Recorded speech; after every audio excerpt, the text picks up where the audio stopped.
Well, hello, everybody. Welcome to another episode. We are getting ready here to do how we always do on it seems like we always go hard on photo review days. So, we're going to try to get through today a little bit more rapidly because there's a lot.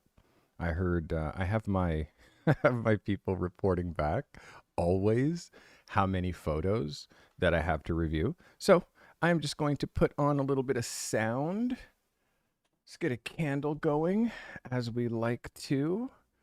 Welcome, by the way. I'm Carty. If you're new, thank you for hanging out with me during our photo review evening.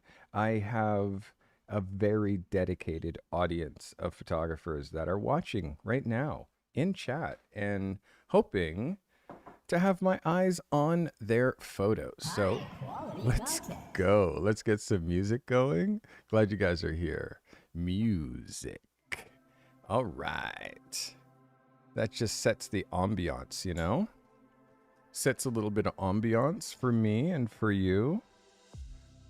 I like to have a little bit of background when I do this. All right. Hope you guys are having a good time. Let's get into, by the way, this commercial-free stream is brought to you by the members of this channel. I got a lot of great members here, and they do photo reviews. They're here in chat, interacting.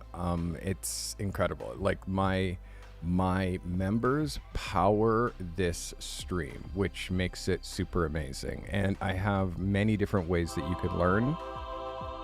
And many different ways that you can learn from me. I do a masterclass once a month. I also have one-on-one mentorship, which I do when you need it, when you need to learn at your own pace.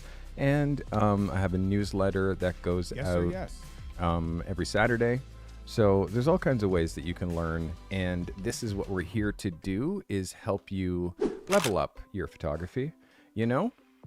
Also, the photographs that I'm about to look at, they appear on the Instagram account that you're going to see right here, baby. BTP with Carty. Make sure that you're following. If you're watching and not following our Instagram account, here we go again. If you're not following our Instagram account, make sure that you're following our Instagram account. Okay? Make sure. Also, you'll notice that I give control. That was a good one. I give control of my stream to my viewers. So everybody who's in chat, everybody who you see down here typing, are actually controlling my chat. So if you want to participate, you got to make sure that you're a member. It's pretty fun. All right. So we have everybody who is here live. Hello, by the way. Hopefully I said hello to you already. And you who are watching after the fact, let's go. Let's get into your favorite show of the week. We like to call it Real Photo Reviews. All right. Last week, I gave you an assignment. That assignment was to shoot an end page, meaning the last page of a magazine. The last page, not the back cover, because that's always an ad. But when you open that last page there, here's the problem. Many people just completely missed the boat. So this is an assignment from the week before. So last week I looked at them, wasn't happy. I really wanted to get my shooters to reshoot some of this stuff, because that's how it was for me when I was in photography school, is we would get the opportunity to reshoot an assignment if we missed the boat. Now with magazine editorial, you don't get that. Like, you rarely get that. I mean, sometimes you do. It depends on the art director, depends on your relationship with them. But if you're new, you just don't get a job again. That's how it works. It's like, oh, okay, thanks. And they take it, and then they just hire someone else to shoot it again. And then when you look for your editorial to be in the magazine, it's not there. You're like, they paid you. So you're like, well, I got paid. Yeah, but they didn't run. So there's nothing worse than getting hired to do something and it doesn't run. So I try to teach, and I give assignments to teach you how to be an assignment photographer. So here we go, looking at some end screens, end pages. I don't know, I keep calling them end screens.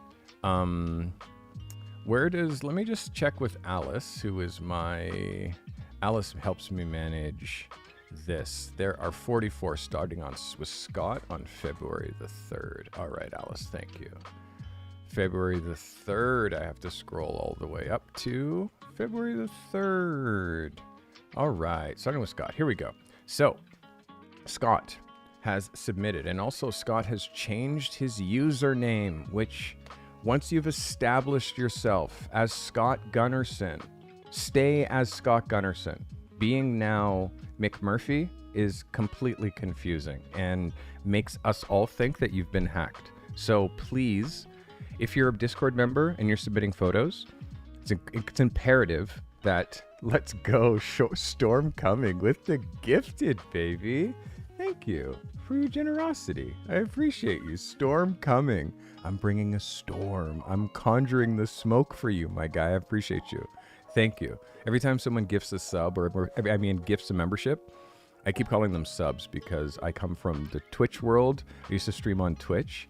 And when I streamed on Twitch, when you're a paid member, it's called a sub. And then when you're not a paid member, it's just called a follower. Here, free is subs and paid is members. Yes. So keep in mind that YouTube is modeling their whole live system after what Twitch did first. I started on Twitch. All right, let's look at Scott Gunnarsson's image. Scott says, end page submission. It's the end of the ketchup bottle. Scott is starting to get it. Let's go. Starting to get it. This gives me, I like it. It's a nice editorial picture. You're starting to get a handle of your light. You really are. The label, the fact that the label's kind of messed up. I mean, I would have liked to see some of the edges a bit sharper. Some of the edges in here. It would have been nice to see some of the edges a little tighter, but you got really good sharpness on the label, Scott. This is really good. You should be really happy. You should be really happy. This is good. I mean, it's very simple with the light, and also what we need to try to do is get contrast, right? So we need to get contrast between this, and this, which is your background, and choosing orange. It's kind of, it's definitely an end page. So for that, yes, but your color combination, that orange, this yellow is a little, this label is a little meaning underexposed by just a bit. You got to bump your exposure by like a third, and shoot this on white. Shoot it on white. It's going to have a nice gradient, and then now the white of the background pops off this, and then the ketchup actually is a contrast to this. The orange to this isn't enough contrast, but it is a great shot. And our first end page that actually gets what I would call a, we'll give that one a 10 out of 10. Good job. All right, who's next? By the way, I do these every week. Every week, I give an assignment to you, the emerging photographer, to help you level up, to help you get used to what it means to be an assignment photographer. Kai Creates. I've really enjoyed watching this channel. Thanks very much. Very first submission. Thanks very much. End page submission. I shot mostly on iPhone in the past, but now I'm working towards being an actual photographer. Shot with a Lumix 50 millimeter. Lumix with a built-in Leica lens. You're gonna have to get pro gear, by the way. You're gonna have to get, like, here, look at my camera. Looks like this. Grip, interchangeable lenses, camera body. You can plug in flashes. You can plug in video stuff. Like this right here. This is a $8,000 rig, but you like take it seriously. Because you have talent. Like, because when you actually think about it, like concept wise, you definitely absolutely get it. You get it. I asked for an end screen, and you created a stylized picture. For me, it's a little tight. It's a little close. I would say it needs to be a little, the shoe needs to be a little smaller in the frame for me. This is more of a cover. And you can see that this looks like a cover, right? It's a cover. End page, but again, close. I give you a 10 out of 10. This is a 10, again, because the shoe off, you definitely are on the right trajectory. I'm giving you a 10, giving you a 10. I'm giving you a 10. You should be proud. This is, again, close, and I can't wait to see what you do, especially if you're coming from shooting with an iPhone. I can't wait to see what it's like when you have pro gear. Good shit. Good shit. All right. Let's see who's next. Who's next? Miss Jennifer. Miss Jennifer with the end page. End page submission. End of an era. Let's go. Jennifer, I push my viewers. I push my viewers so hard, eh? I'm always asking for them to level up and give me their best. Let's go, Miss Jennifer. Miss Jennifer, this is an end page. This is an end page unequivocally. Yes, baby. Yes. This is it. Yes, yes, yes. You got it. You 100% got it. Not only that, you managed to nail the cover composition, but it's not the cover, it's the back cover. It's so, so, so good. Yes, that's it. Nailed it. Nailed it. 100% nailed it. 100%, 100%, 100%. Let's go, Miss Jennifer. Very good. Very proud of you. And understand that it's like, yeah, this is, it's hard, but once you get it, you can start jamming it like every time. Once you get it, it's like, oh my God, I know how to shoot a back page. Oh my God, I know how to shoot a cover. Oh my God, I know how to shoot a double page spread. Wait till you start to see these other things that I start to like give you hyper specific things to shoot. Like this week's assignment. And by the way, you understand what I'm doing, right? I'm helping you make your portfolio by giving you these assignments because you make them within your niche. Make a cover within your niche. Make a back page within your niche. Make a double page spread within your niche. So you're learning how to not only shoot editorially for a magazine to a format, but you're also filling pictures in your portfolio that will end up being work pictures that get you work if you do the assignments. Anyways, let's get on to Stoic Jason. So he's pulling an older photo of his for an end page. This is Stoic Jason. Let's go, Stoic Jason. This is a really nice sensibility. This is a really nice sensibility. To me, it's a cover. This is a cover. It's a cover. This is a cover. Unequivocally. It is not as much an end page. In fact, it's not an end page. And you can see once I pull up the cover art, boom, you're like, yes, that's a cover. So is this an 11 to 10? Yes, it's definitely an 11 to 10. Is it a cover? No, it's definitely not. I mean, is it an end page? It's definitely not an end page. Definitely not an end page. And again, you really do have a lovely sensibility. I like how you shoot. I want you to watch these small details, like how close you're allowing the fingers to get right here. Because again, when you go to print, that's cut off. How close you're allowing the fingers to go here. When you go to print, that's cut off. How close you're allowing her feet to go here. When this is an 8x10, we're losing this much of the frame. And when you see this much of the frame gone, when it goes to Instagram, suddenly it becomes a bit of a different picture. So you got to give yourself a little bit more space. I hope that helps you. I hope that brings you value. Let me make sure that my, I also have a laptop here, funny enough. Let me just make sure, because my screen saver is going on. I want to make sure that that stops happening.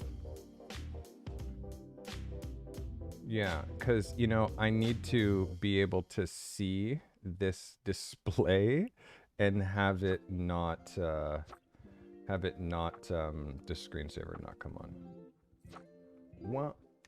Oh well, I'm behind the 8 ball, and it's a new operating system, so this is gonna take me a little bit too long. So we'll figure that out later. But I am watching your chat, by the way, guys. Keep chatting. How are you, big bro? That's my brother, my actual brother in chat. Opal Customs. All right, that was Stoic Jason. Stoic, thank you. Wild West. This is Canon RP This is the same corner, same stairwell, just the next level up. Yeah, so this is Wild West end page. Let's go Wild West. This is really good. This is really good. Does this qualify as an end page? It is very much a cover. This is a cover. This is a cover of a photography magazine. It's beautiful. Is it an end page? It could be also an end page. It actually could qualify as an end page, but what I'd like to say is I'm proud of you. Like, the discipline in this frame, the line, the light, it's very, very, very good. When I look at this photo closer though, I can see that how you're exporting is not right. I can see that this is rasterized, which what rasterized means is when you're upsizing a picture to the wrong size. Because you're shooting raw, now what happens, like, if you make your picture, if you export your picture just at whatever size it says, just make it whatever. So what happens when you export your picture just at whatever size? It's not 4,000 pixels wide. If you export your picture out at just whatever size, it's going to be roughly 2,600 pixels wide, or it's going to be 1,600 pixels wide, depending on how many megapixels. If you have a 20 megapixel camera, or if you have a 30 megapixel camera, or like me, if you have a 45 megapixel camera, or if you have a 12 megapixel camera, you have to actually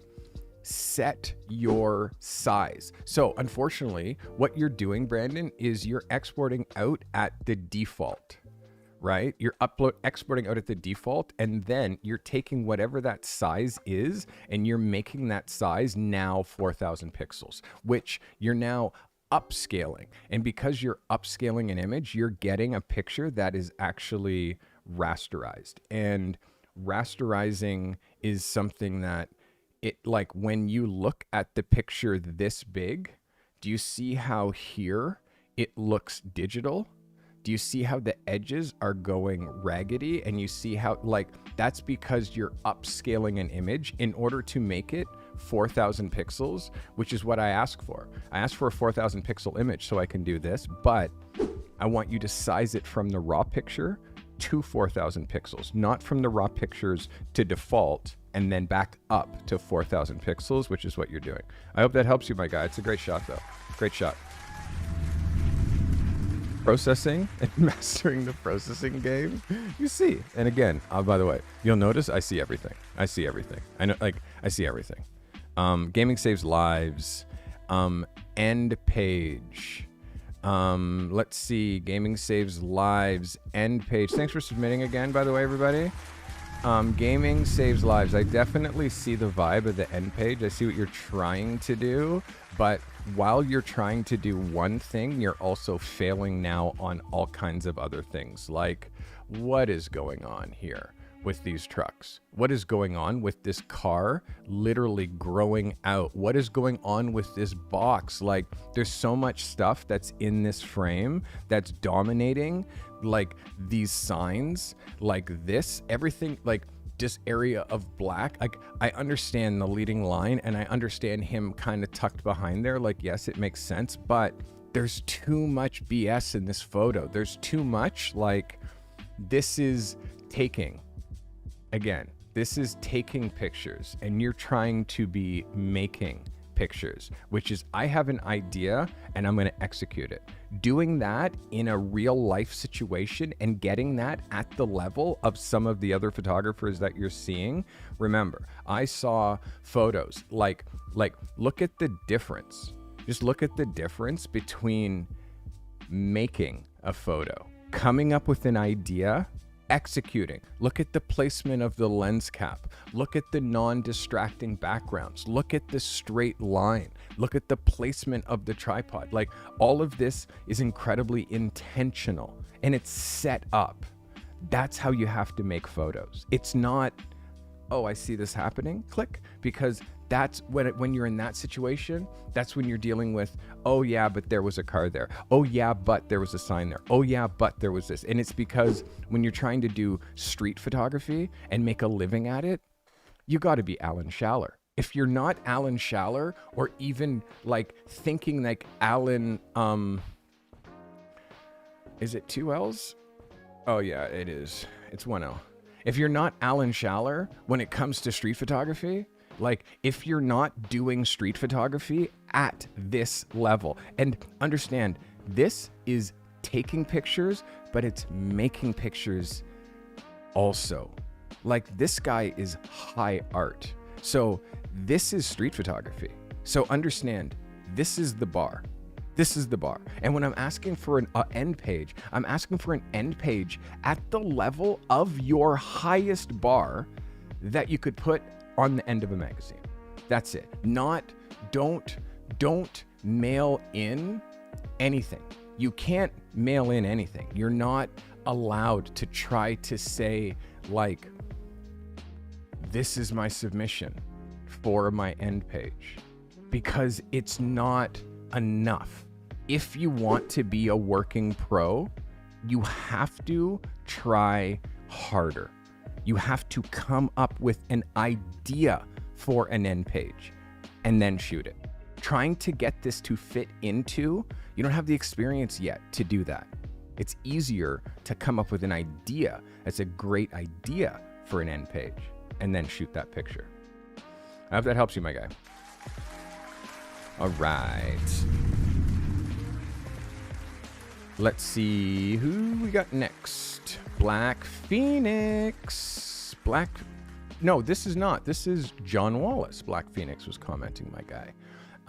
John Wallace, ISO 1000, ISO 1000, 5D, 5D Mark III.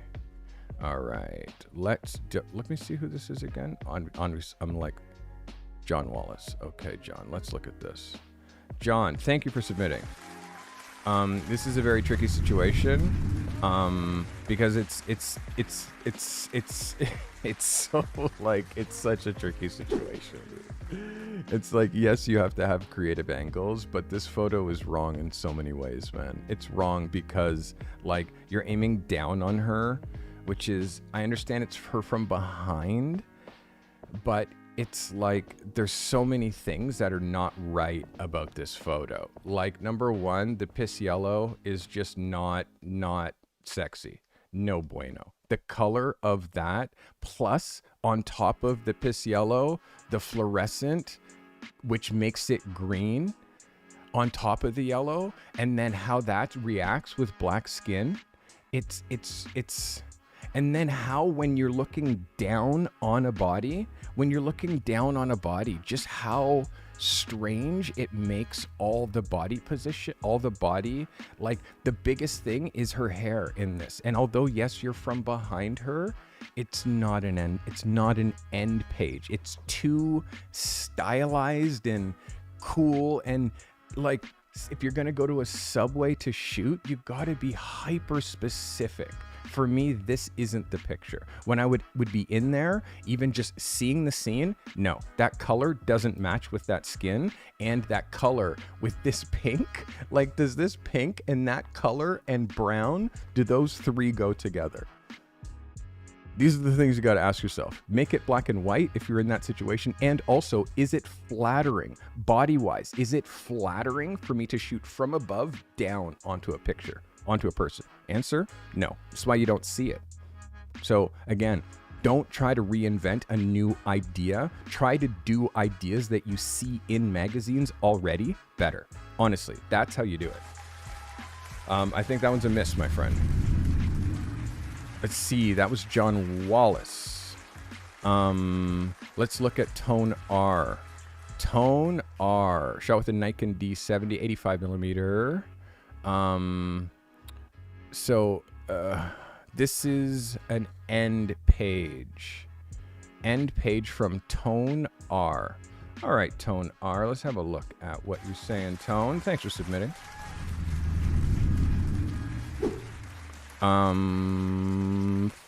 feeling it.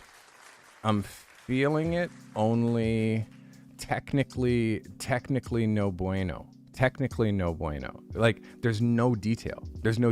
Like, as an end page, yes, if I didn't have to really look and see what I'm actually looking at. Like, there's rocks here, can't see them. There's gear here, can't see it. There's something in here that I actually, like, if you're gonna light a night scene and you're gonna use one, like, this actually looks like the moon. It doesn't even look like the light that you want it to look, because you're hitting it at an angle that makes that not look like a light.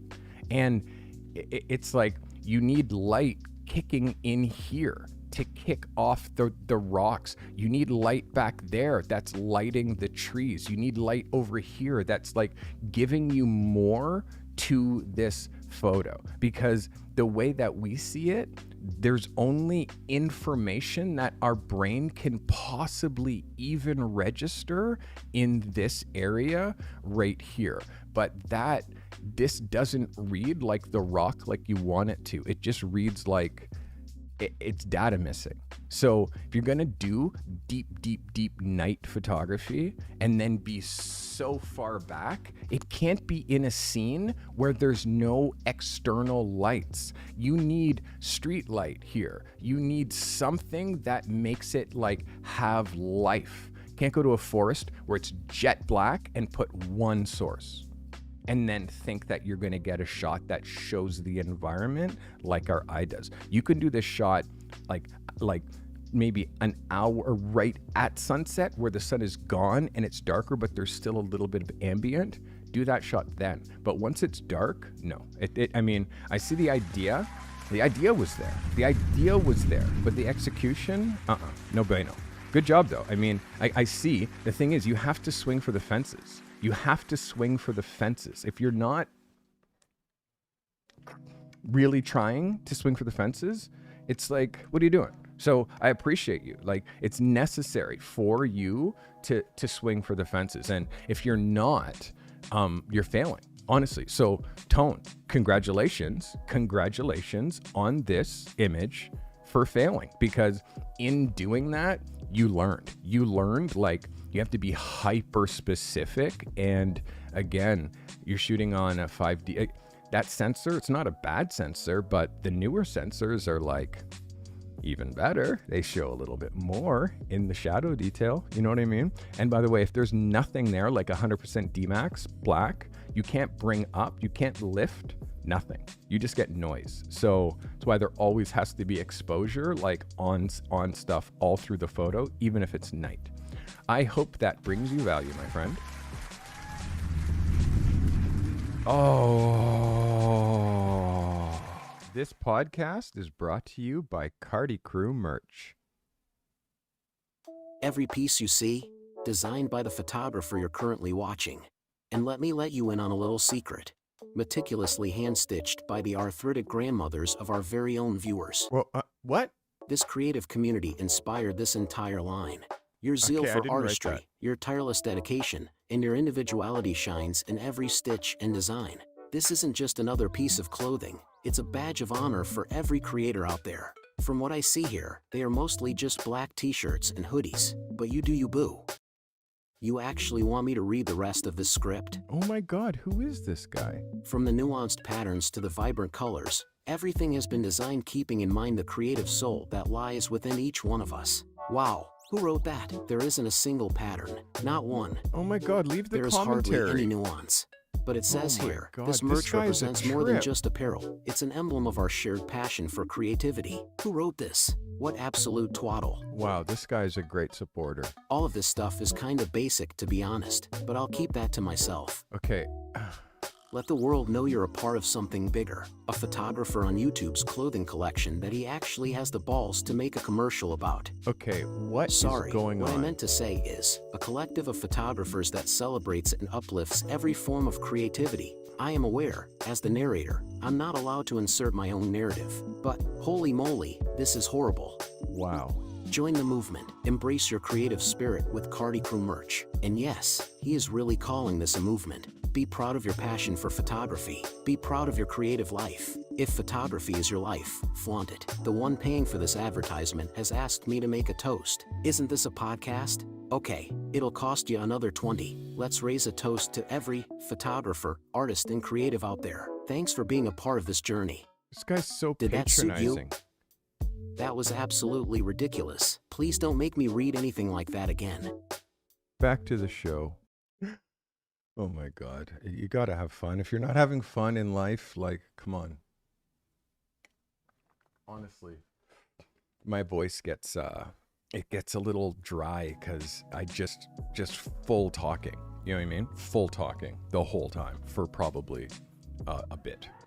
All right. Hope that helps you, my friend Tone. Let's get into iStoney. So, local fashion show, end screen, local fashion show, end page. iStoney. Let's have a look at iStoney. Thanks for submitting, by the way. This, I'm going to say yes, man. I'm going to say yes. I think this is dope. I think this is dope AF. 100% end page. Yep. And I mean, for me, there's some key things that that are making me glitch. How far in the frame this guy is. Yes, I see that he's looking at that ass. Obviously, like, I see that, but it's like, I don't need him that far in the frame. Like, he could be here and we'd still get the gist of him, and that would reveal this one a little bit more, because this face makes the picture.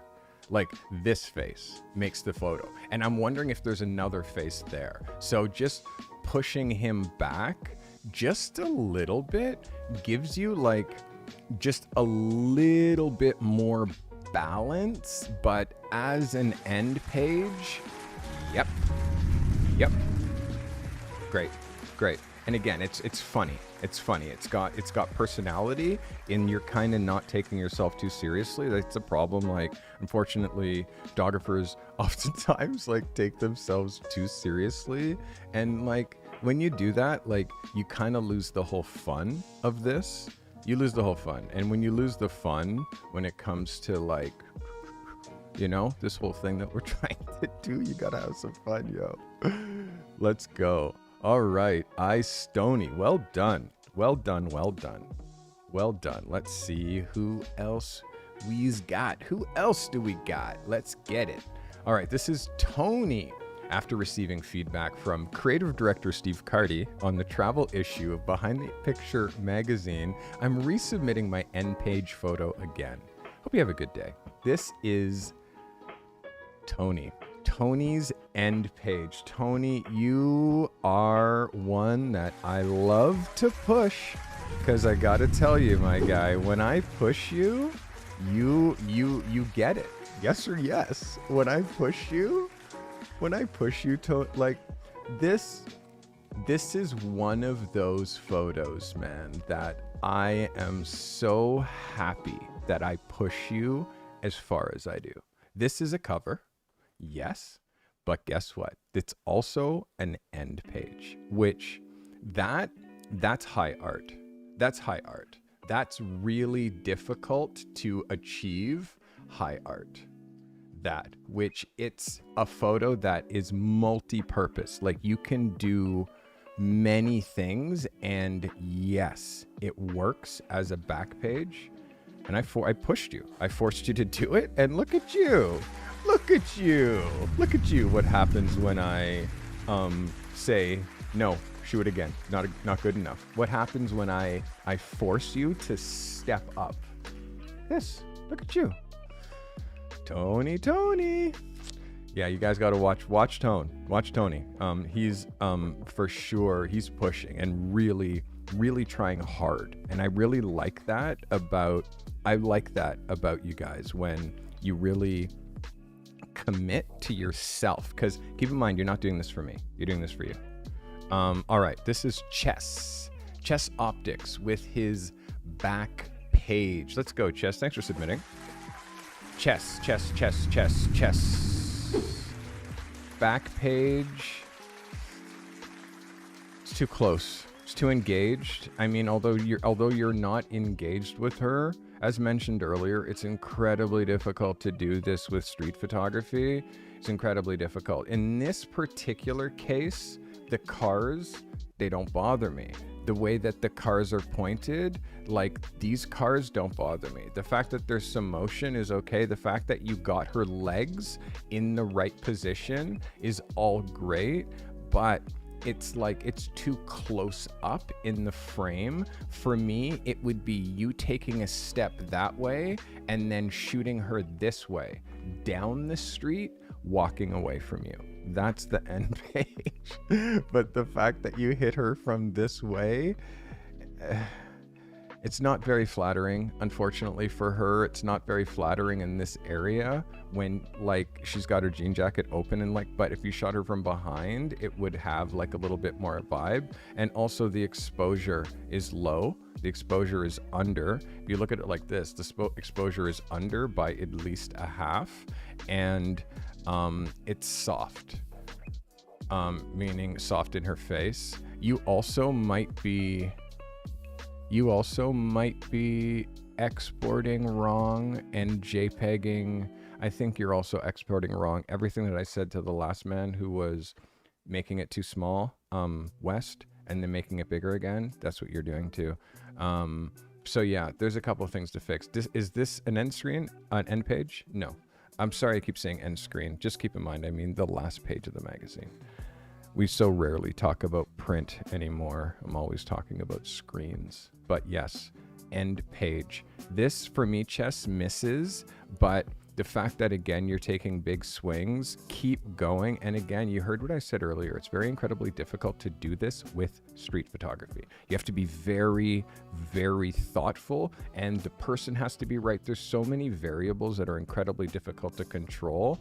I feel like you're better served to like come up with an idea and then execute it. Thank you. Thank you for submitting. All right. By the way, I have smoke. I have screen smoke, which is like fake smoke, artificial smoke, which you see me doing. This is my artificial smoke. And then I have real smoke. The real smoke is, if you become a member, I'll hit the real smoke. All right, so let's see who else we got. And also, yes, from time to time, I get glitched. Like you'll see that I get glitched, and that stuff, it's all controlled by my stream. They can control me, which is funny, and they do it at the most inopportune times. They do it at the point like, oh, let's go, Kurt. Kurt just gifted a membership. Let's go, Kurt. Kurt wants to see the smoke. Kurt's like, yo, guy, give me the real smoke machine, my guy. I didn't sign up for... I didn't sign up. Yo, I'm trying to get through this, guys. Come on, stop glitching me. All right, we got a photo from Kyle. By the way, let's go. Thank you so much, Kurt, for gifting a membership. We got a picture from Kyle. This is called School's Out. Shot with a Sony A7 IV. This is Kyle's end page. Kyle won Photo of the Week last week. He won actually Best in Show. This is Kyle's end page. Kyle.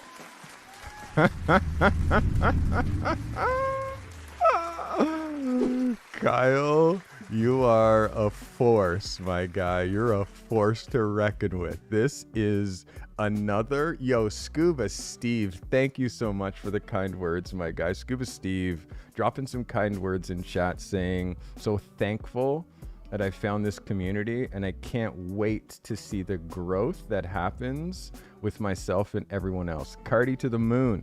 Let's go. Let's go. Thank you so much, Scuba Steve. I appreciate you. Back to Kyle. Kyle, this is just trouble. Much like I've said what seems to be 2 seconds ago, this is one of those photos that is a magazine cover, but it's also an end page. It's beautiful, like very, very high art, very high art. And again, you're one of those photographers. I push you to rise to the challenge, and you do. And it's like, the thing that everybody should realize who's watching, everybody who participates in these photo review shows, you will get better. End of story. You will get better. A plus B equals 2 A's and 2 B's. Like literally 1 + 1 = 2. If you do this, then the result will be this. Like, we're creators. Like literally we take something from nothing and turn it into something that can make us money. We take an idea, and that idea, all we need to do is take that idea and like force that idea through a camera by constructing what's in front of it and then capturing it in a technically perfect way. And then that is now an idea turned into an execution, turned into something that turns into money. Like, that's creation. It's literally godlike what we do as photographers. It's anybody who makes something is a creator. So you got to really take this seriously. And you have to understand, like, you've been given a gift, the gift to see. The fact that you can operate a camera and come up with ideas and capture, it seems daunting, but just bring value to people. That's it. Bring value and make photos that could bring value to people. It's rarely street photography, by the way. It's rarely street photography. So, and it's also rarely taking pictures. You have to make pictures in order to make money. Make pictures, make money. Take pictures takes a lot longer to make money. Takes a lot, like, you better be selling stock, you better be selling books, you better be like writing, like, there's a lot of stuff you got to do if you're taking photos. Nobody cares about you taking photos, but what people do care about are your ideas and your executions. Kyle, this is an amazing idea, an amazing execution. Well played. Well played. By the way, my standards are higher than yours. My standards are higher than yours. And your standards should also start being way higher, way higher. Sebastian K. Listen, these photographers that have been watching, even for like a month, even for 2 months, even for 3 months, like, I see the progress. This is why I still do this show. And in fact, I'm leaning in on this show and this whole channel because it's working. It's working. And this isn't for me. This is completely for you. This is working. And this is another photographer that I watch you all, but depending on your level of effort, depends on how much I watch you. You know, this photographer, I believe in this photographer almost more than he believes in himself. This photographer, his name is Sebastian K. Let's go. This is Sebastian K. This is his end page. And Sebastian has now also entered the realm of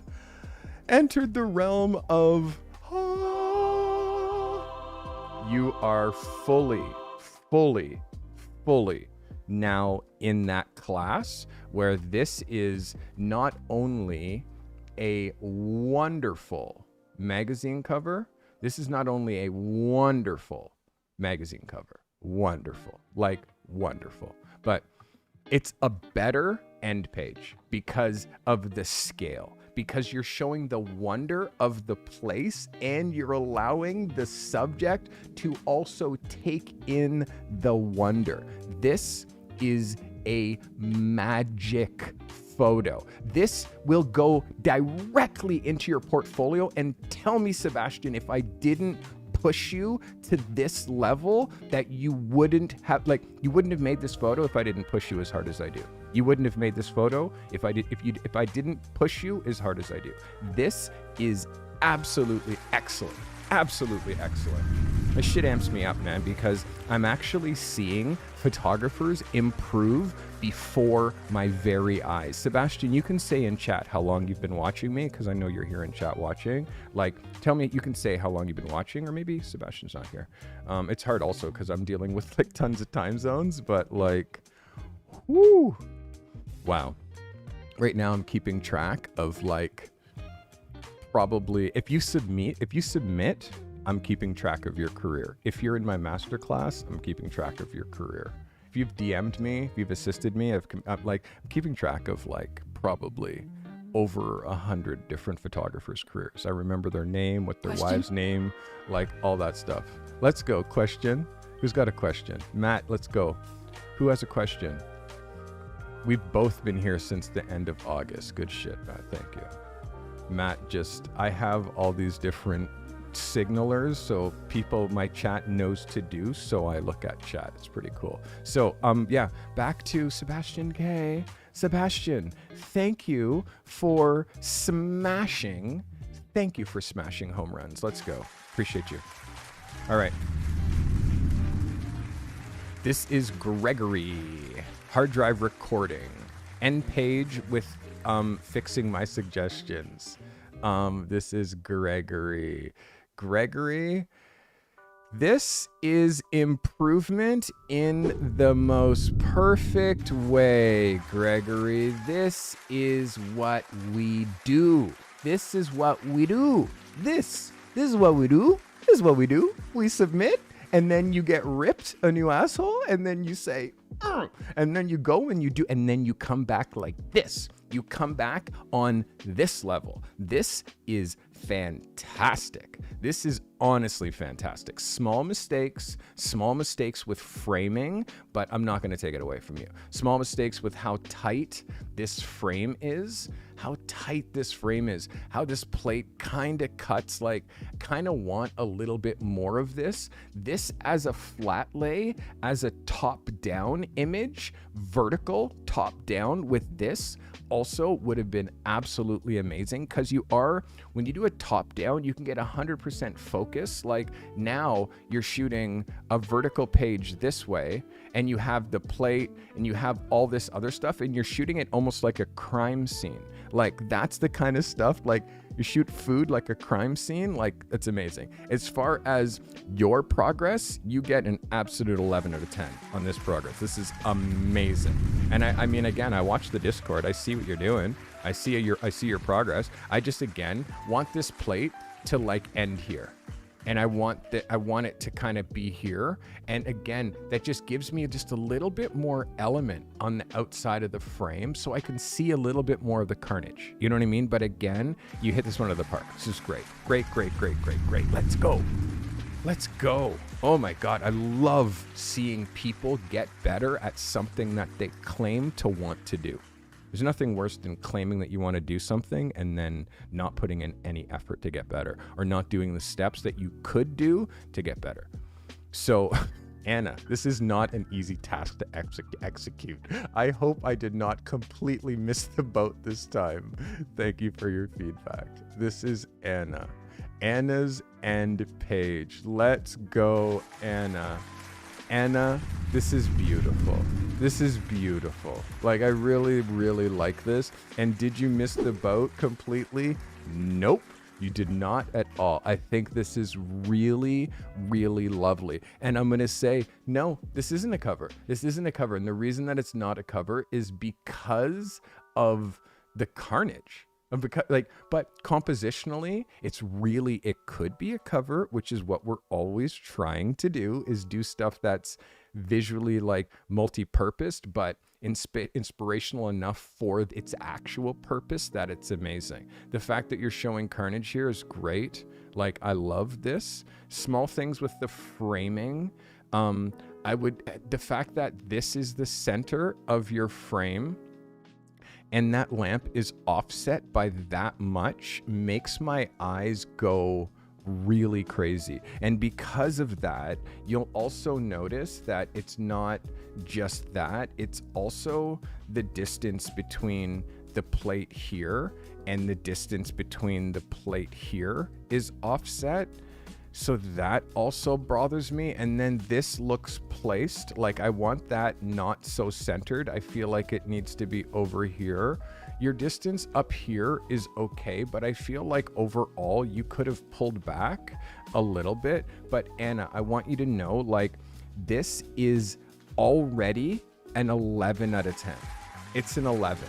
I'm rating it. But again, my standards for you are higher than your standards for yourself. And you're coming into your experience, you're coming into your knowledge and your understanding. You're in my masterclass and things are starting to click. But we can't forget, now that we're making incredibly purposeful photography, you can't forget all the other stuff, like the framing and the horizontal vertical composition and the light and all that other stuff that you also have to be perfect at. Now I'm stacking other stuff on top of it, which you have to shoot something with purpose that people want, with also doing all those other things. Like, people who watch me, you're starting to realize, like, this is so deep, but this is why it's a lifetime journey. I'm just 33 years ahead of you. And I started photos when I was 14 and had a high school that had photography as a class from 14 all the way till I graduated high school. Then I took a year off and worked only in camera stores and like learned how to, and then during that same year, I started to test models. I brought my very bad portfolio to a modeling agency and I started testing models when I was 18. So by the time I was 19, I was in a real photography school and learning from professors that have taught photographers how to shoot, that have shot for Vogue. And now I've shot for Vogue. So it's like my stack and how long this journey has been. And then like I was in photography school and it was incredibly difficult. I was there for like a year and a half. And then I left and got a studio with my brother, Opal Customs. And then we started. I started before I was ready, which is why I started. I started before I was ready, which is why I'm successful. And I learned along the way, which is what you have to do. Just start. By the way, I'm making another video, my video that drops tomorrow. And I hope I get this video out tomorrow. Oh my God, you understand? This channel is becoming my whole life. Like at some point I'm gonna have to like, but again, it's too fun. I'm having too much fun. So, Anna, I hope that brings you value. This is a great shot and your progression is amazing. Your progression's amazing. And the hard thing is that I know that your standards are also high. And the problem is that you see yourself as lower than you are. That's bad. Like you're better than you think you are. It's just, I think that you're here and I think that you can be here. You think that you're here, which is no bueno. Like your own self-image of how you see yourself as a photographer. I don't think that you know how talented you are. So stay the course, do the work, Like all work is good work, Anna. All work is good work and you are on the path. This is a fantastic photo. Good shit. All right. My actions here. Yeah, it's like shortcuts and like all the stuff that my brain has to do while I'm doing this is mental. G is him. All right. Let's get it on. G is him. Thank you for submitting, my guy. I appreciate you.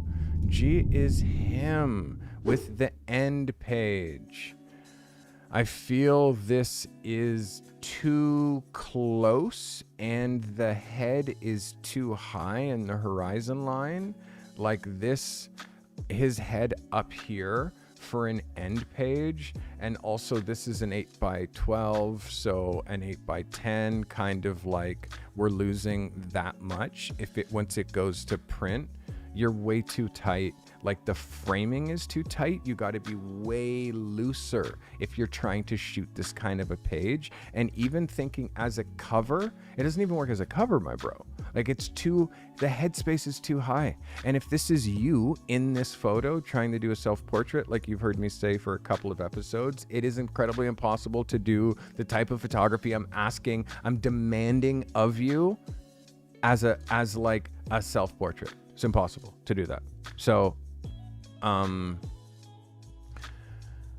just wait till this week's assignment. I think you missed the boat on this one. I think it's like, again, just you understood the location, you understood the light, but further in the frame, you have to walk way further into the sun.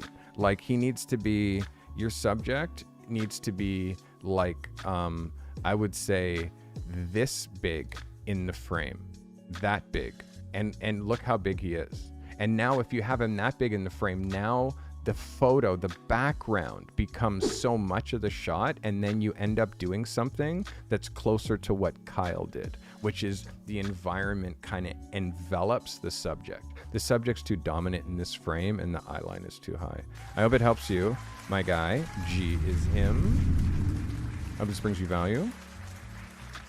All right. Buttons. Didn't I just turn that off?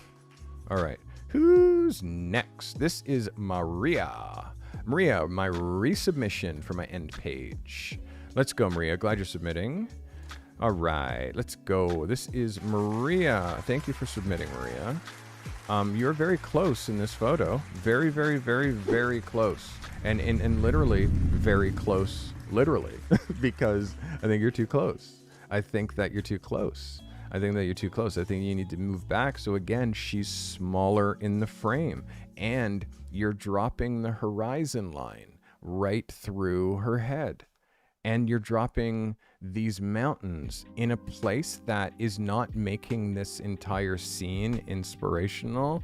And then the boat down here, like, is not inspirational. And then just kind of seeing not enough of these flowers is also making me mental. You need to back way up, back up.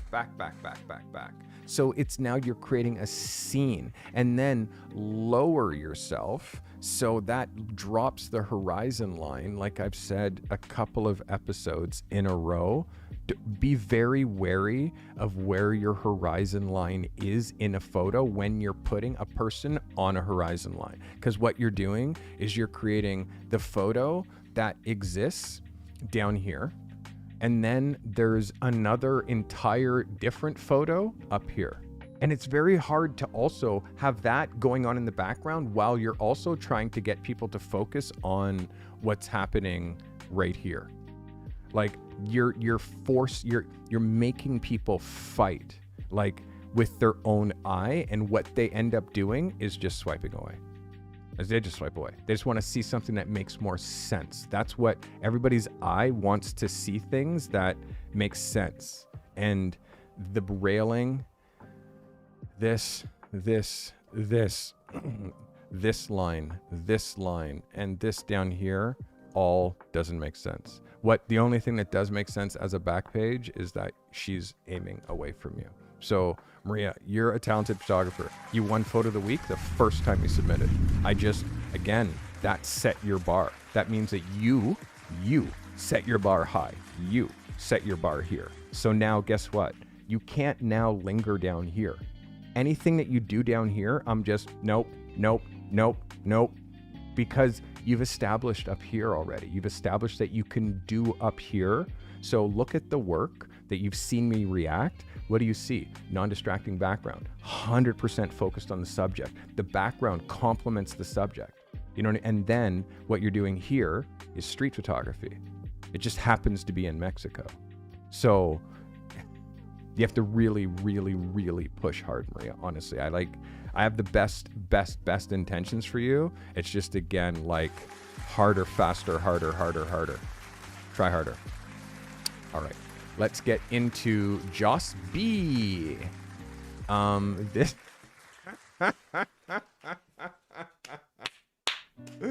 Okay. Yo, by the way, here's a secret. Giovanni, 6 months. Let's go. You just get the purple alert now. Let's go. Welcome back. We're going to get a whole bunch of renew alerts, which happens from time to time. People subscribe, become members, once, and then you see. So, this is the story, is I do not look at the photo review folder until I start. Everything that you're seeing right now, this is my actual reaction. I've been doing it this way for over a year, probably like a year and a half, because I want my reactions to these photos not to be filtered. I want them to be honest reaction, just like I'm the art director. This is my magazine. You're bringing me your photo to go in the mag. This is the exact reaction that you would get if you're sending an email to somebody who's like, they've hired you to do something, and you've gone out and shot it, and now you're delivering it. This is the reaction that you get. It's like, so you're getting the critique right on the spot of what I see. And when I'm like elated, you see that. When I'm like, you also see that. And also, I judge you against yourself. I'm not judging you against any other photographers. Don't be afraid to submit because you don't think that you're as good enough as the other photographers. We all start from somewhere, but there has to be a natural talent and you have to listen. Like, I have thousands of hours of content here. I have thousands of hours of photo reviews alone. So you'll see from my perspective, I see a lot of repeating offense, That's why I made a video or like made a podcast, the 10 things that I see all the time. Watch that episode. And then guess what? Don't do that mistake because like I went in on it in depth, so I will never have to talk about it again. And again, I said that episode was the last time I was going to talk about beginner stuff with photography. This is Josh B, shot in France. Joss, this is very, very clever. Very clever as an end page. Creative angle, very clever. It's just smart. It's just smart. Unfortunately, much like I was just saying with the headspace, he's too high in the frame. He's too high in the frame. This also is an 8x12, which is, again, I will say, you need to watch my video. Let's go, April, upgrading her membership to a Carty Crew subscriber. Submitter. I was up until 5 a.m., by the way, as well. Every day this week. So far, what day is it? Thursday, Monday, Tuesday, Wednesday, Thursday, or Wednesday? 5 a.m. 5 a.m. every day. Last night, filming. This today, scripting. Like, I do this a lot. So it's crucial to know that every time you shoot, you're shooting an 8x12, but the Instagram, every social media, all that stuff is 8x10. So you're losing this 1 inch on the top and you are losing 1 inch on the bottom. So how does that now work for your Instagram post? Like, how does that work for my magazine where I want to put him on the cover? You understand that I can't slide up, right? I can't slide down because I lose the whole concept of this picture, which is that camera on the ground. So you're too close. He's too high up in the frame. Again, your headline, you're where the head should be in the frame should, like, it's like for a cover, it should be around here. Give yourself like a little bit of play. Like for a back page, scale needs to be way smaller and the leash needs to be maybe a little longer. It's a very creative concept. I definitely appreciate it. The composition, the leading line, the black and white, all of that stuff.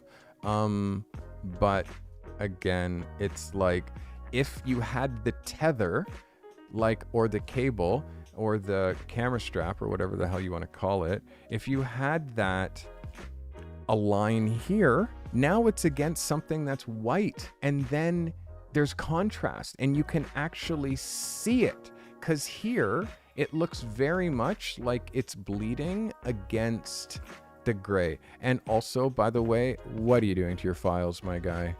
What are you doing to your files, Joss? Because the background, it looks like looking in here and seeing how digitized and all this, the shadow detail looks like. That's just mud, dude. No.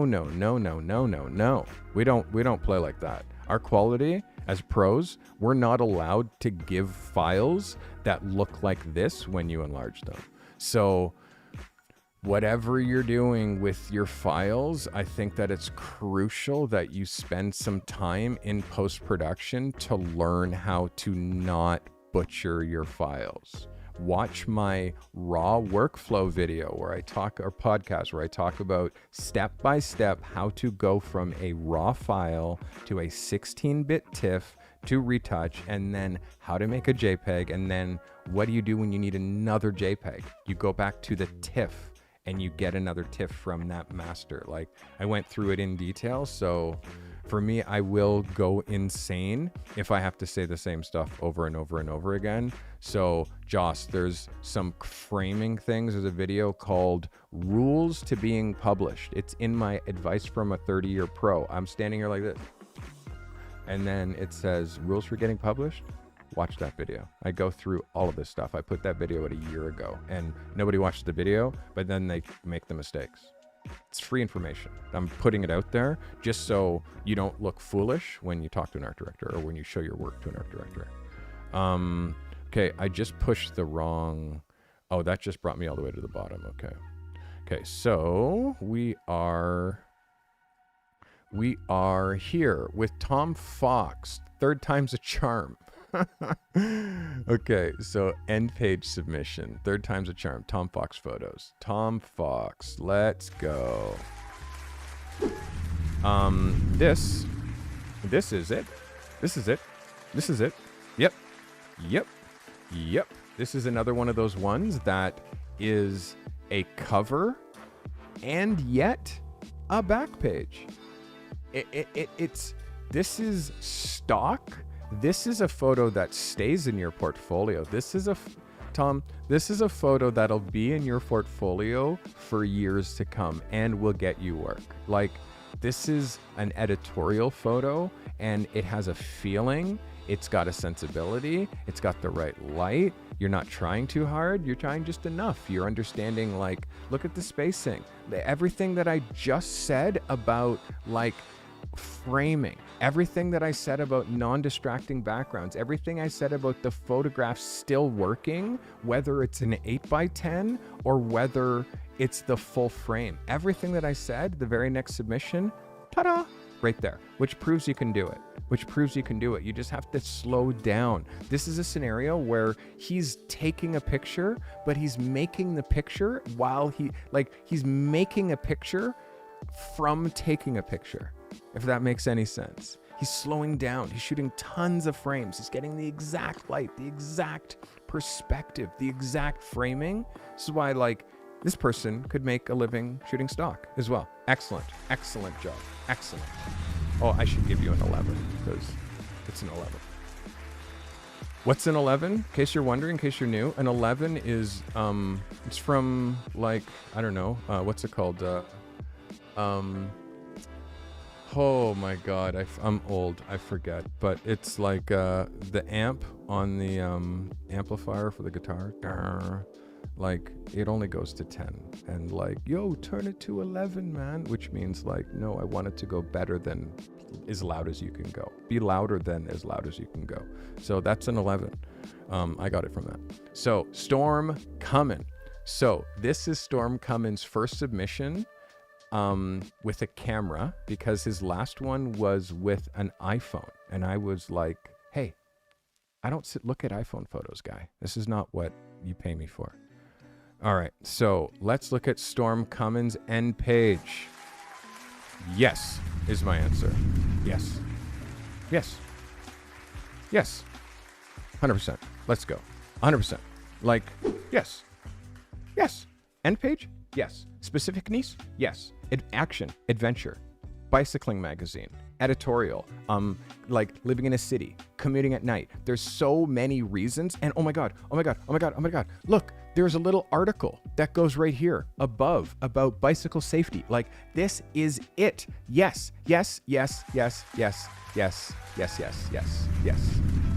Storm Cummins, you redeemed yourself. Should I point out the car? Here and break your balls because of this car? I can't because this is a shot that's just too 100%. And I know that this is a taken picture that you really made this into something special. I can't break your balls on that. Like, it's the smallest thing. Okay, but I will upset you. Just everybody watching, do like this. Hold up your thumb. Just like this, hold up your thumb and just put it over top of the car like that. And just imagine if that car wasn't there and be like, oh, right? So anyways, very good job. Look at you, Kenny, becoming a believer, becoming a photo review member. Kenny. Oh. We bring the smoke whenever somebody becomes a member. Thank you. I bring you good vibes, and I promise you, if you have the courage to submit your photos like you're showing that you want to put your stuff on the table too to hear what I have to say, make it so. I'm here for you. That's what I do. All right. So thank you for becoming a member. All right. Let's look at more, because I can't get enough, baby. Give me more. This is Sleepy Hollow. End page, jams after a jam session. End page, after a jam session. Sleepy Hollow. Slippy? Yes, is my answer. Yes, yes, yes, yes, yes. Small mistakes? Yes. Small mistakes? This? Yes. Could you have even taken this out without us ever of knowing? Yes. Look how much better it looks now. Look how much better it looks now. Yes, I'm gonna say it again. Yes. Look how much better it looks now, Slippy, in my mentorship program, Slippy. I'll say again, look how much better it looks now. And again, by the way, because he's in my mentorship, I'm allowed to be a little bit harder. Look. Isn't it so much better now that that one little bit of a guitar, which you could have literally cloned like just in 8 seconds, like literally in 3 seconds. But other than that, it's excellent, my guy. Let's go. Let's go. You can fix that. You can just go back and fix it on the raw file. But again, it's because I see everything. You guys can't forget, I see everything. This is why I even have in my Discord, because people are so afraid to submit photos. I have a whole group of people who I've been reviewing their photos for a long time. They review the photos kind of first and help people, because you can only submit one. So I have a peer review. So my crew helps you choose which is the one photo that you could submit that then you get my critique on. It's pretty funny. Because by the way, I used to let people submit 5, and then it was getting a bit crazy. So I said 3, and then it got even crazier. Then I said 1, and then it was still insane. And now I only review if you shoot a specific assignment. If you don't do the assignment, I don't look at your photo. And also to a specific specifications, because it's actually, my photo reviews are so beneficial that if you actually shoot to the specs that I give you, you're creating work for yourself that you wouldn't have done if you didn't check this channel. It's kind of cool. It's kind of cool, actually. All right. I'm trying to do something different on YouTube, by the way. I hope you've noticed. I hope you've noticed that I'm trying to do something different on YouTube. And oh my God, this camera always cuts out. Jesus.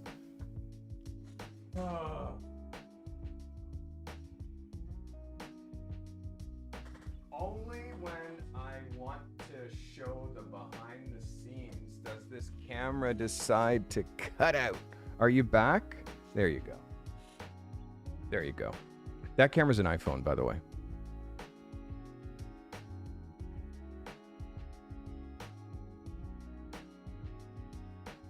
There you go. There you go. There you go.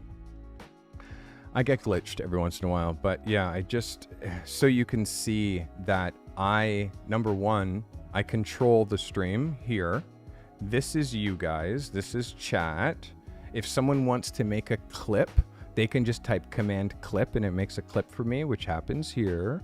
And then this is where I monitor myself, and this is my audio levels and blah, blah, blah. And I run all this on an M1 Mac Mini. I'm about to get a Mac Studio. And then, you see my mic and this is my audio interface and card readers and stuff. This is my desk and also my podcasting station. I have dual 4K monitors. Slippy Hollow. Good job. End page, yes. Qualify as a cover. I wouldn't qualify it as a cover because it's an end page. You shot it as an end page, so it's an end page. Sometimes they both qualify, but this time really just an end page. So perfect. Well done. And oh yeah, by the way, I didn't give you an 11. So there you go. There's your 11. Ding ding. All right, well played. All right, let's see who else we got. Who else we got? Durell.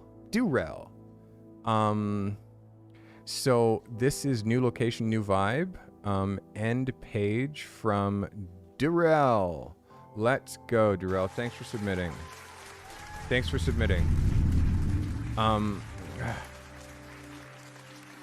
More of a...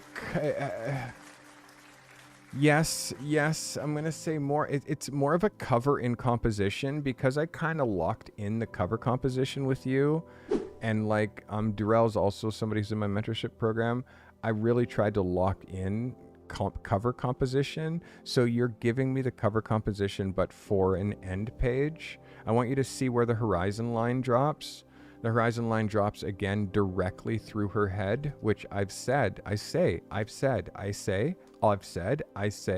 I'm glitching because no one's listening. No one's listening. When you're shooting against a sky, drop the horizon lower. It elevates our subject and it makes it so that this isn't going through her head. There's also this going through her head. And then it becomes, this is a photograph.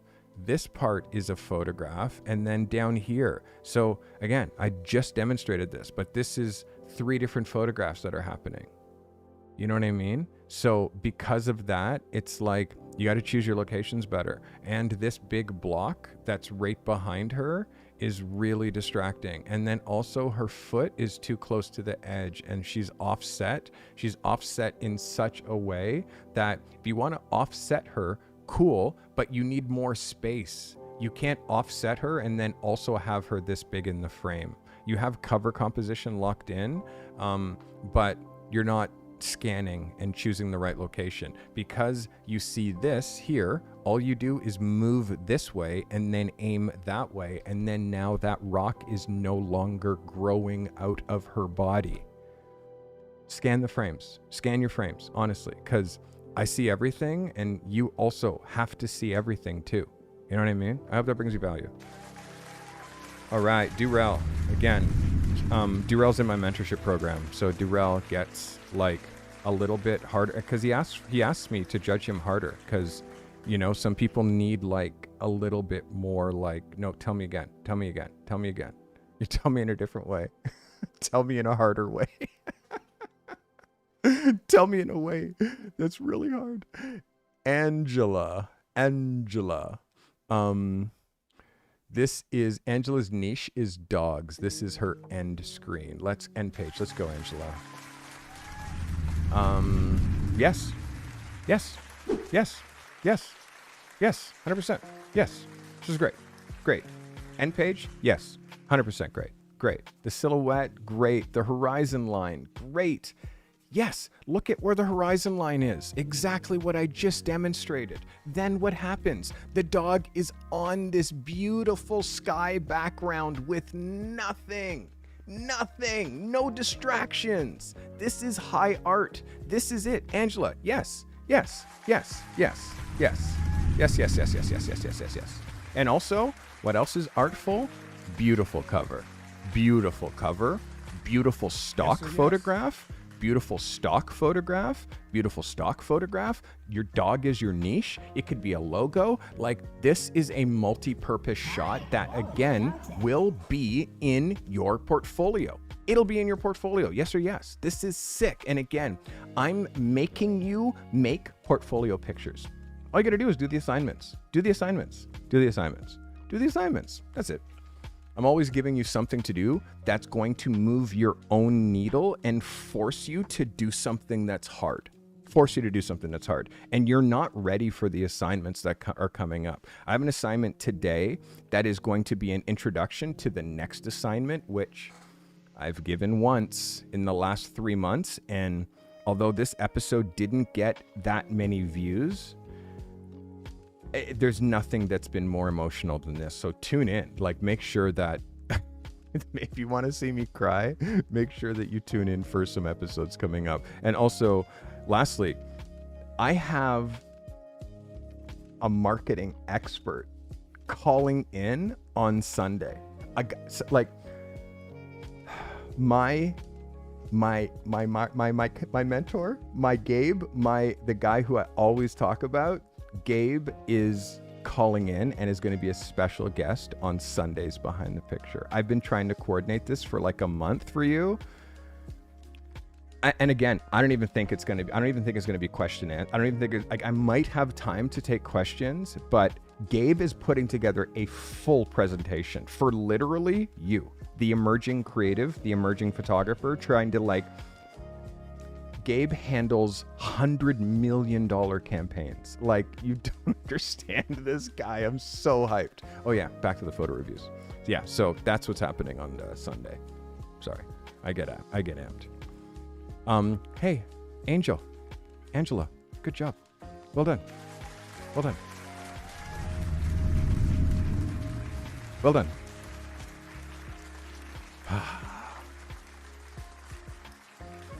All right.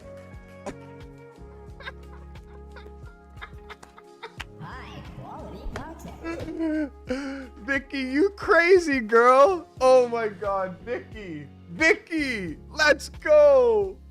Okay, this is Vicky's end page. By the way, if you're just tuning in, ask someone else why I'm reacting like this right off the bat. This is Vicky's end page. Vicky, yes.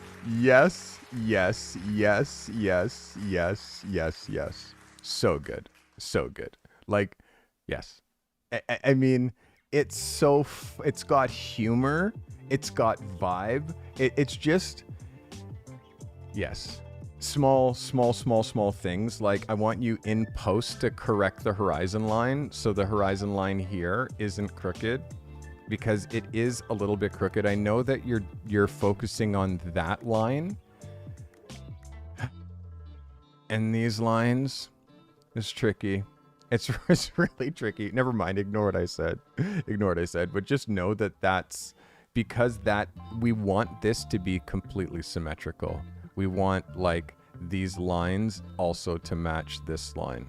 And when they don't, it messes our eye up. And again, it's just because my standards are so high. And Vicky went through my mentorship program, and Vicky's made more money and has transformed her photography. Anyways, I'm very proud of Vicky. And again, Vicky only gets 11s when they're an 11 for Vicky. So, and she's also doing a self-directed project, which is like her as this spaceman.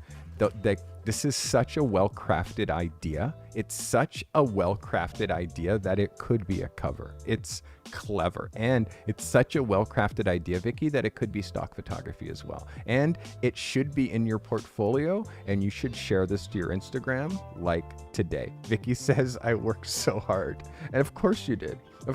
Because you know, like, you've been through my vibe, Vicky. Like, you know this. Like, this is great. I'm very, very, very proud of you, girl. You really pushed this one. Good job, Vicky. Well done. Yeah, I'm like blown away. Again, the quality of these shows, the quality of the work that's been submitted is really good. This is Can't Stop Me 915, which seems like he's new. If it's a he or a she, Can't Stop Me 915. I really need like names. I need your name. Not your Discord name in my server. Whoever you are in my chat, be that also in Discord, so I can make those connections. Be who you are. You're trying to build a brand as a photographer. Don't be Can't Stop Me 915. Who's that? Be Steve Carty photographer, so people can search you. Okay, Can't Stop Me 915. Let's get it on. Godox Flash, White Sands National Park. Okay, this is your first submission. Thank you for submitting, by the way. Thank you for having the courage to submit. This is a beautiful photograph. It is more of a cover than a end page.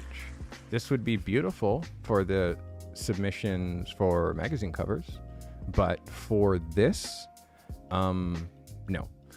Also, horizon line.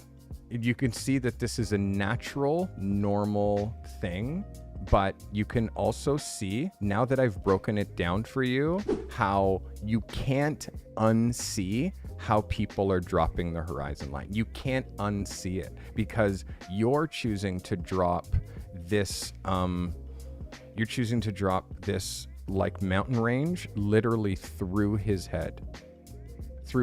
And if you look at it, like, it's two different pictures. It ends up becoming the light and the photo down here, but then it becomes this whole other thing up here.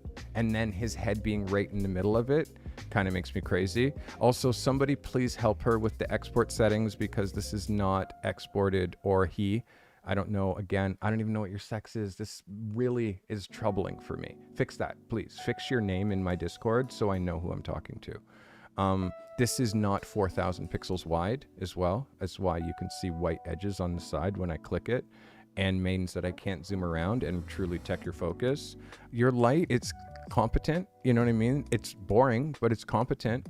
You know, again, it's just kind of like idea-wise, it's kind of 1995, you know? It's like sunset, outdoor flash, pretty, you know? Again, if this is your genre, cool, but you have to make your shit a bit more heroic. Like, you're trying to look for heroic photos, which means you got to make people look like heroes. He looks like the hero, she looks like the hero, but how you shot it is kind of basic. So I hate to be so dry, but like, you're trying to be a photographer. So if you're trying to be a household name, if you're trying to be the best in your entire region, you have to be mental. You can't just do simple light, simple sunset, simple background. Okay, cool. There's my picture. It's like, wow. I bet you I've seen an outdoor flash couple kissing sunset photo before. You know what I mean? So you got to really try to think, like, what are you doing to move the needle? All right. I hope that brings you value. Yeah, watch the horizon lines going through people's heads. All right. Next, who's up? Anyana, end page. Anyana, I'm pushing this girl hard too. Hard. And I'm very, very pleased with this result. Very pleased with this result. As far as an end page, product photography, great. But I'm also upset with this result. Like, listen, styling, the light, the idea, all of that for an end page, yes. The boots should be facing backwards though. The boot should be facing backwards, like you're kind of behind them. This is kind of feeling a little bit product shoddy, which I don't mind. It's okay. But this is what I want you to notice.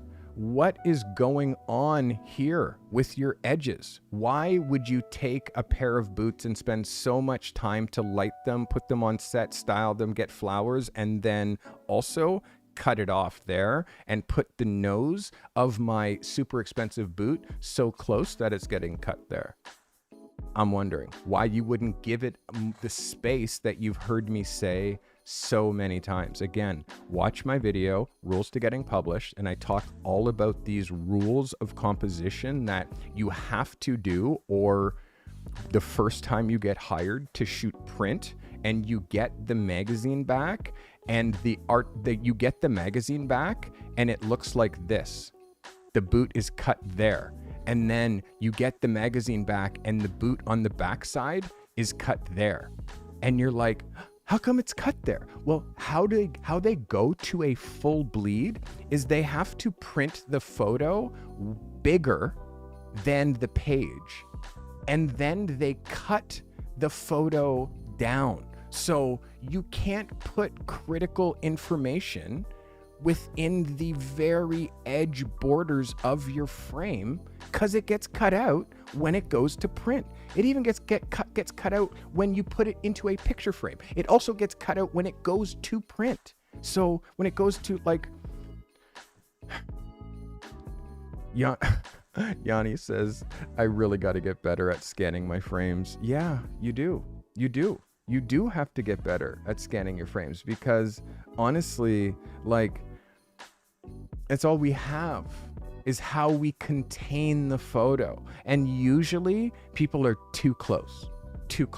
You nailed the horizon line though. Like, you nailed the horizon line and giving the photos, but you're too up on it. You're too, like, again, this is so close, but also such an improvement from your last photo. The problem is you're like, oh my God, Carty told me about this last time I shot. So you go all in on that one thing, but then you forget all of these other like super simple things.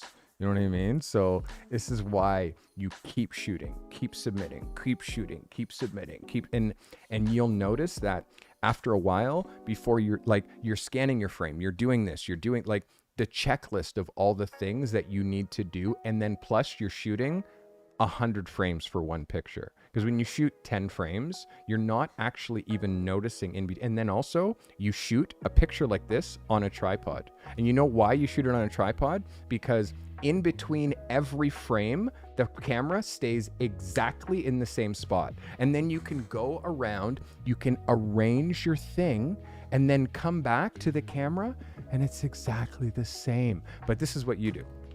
What photographers do who trying to shoot product. They don't have a tripod, and then they pick it up and they're like trying to get the exact, and then they shoot a frame, and then they look at their camera, and then as soon as you hold your camera up again to your eye, it's no longer the same frame. Guess why? Look at me. Watch anytime you see me shoot in the studio. Watch. Camera on sticks. Because I walk away, come back. I walk away, I go like this. I direct, blah, blah, blah. I come back. Like the camera needs to stay stationary. Because guess what? When the camera's stationary and you see it, you literally see the preview. What do? You frame it. You're like, oh, let me back up. Oh, let me get the horizon line.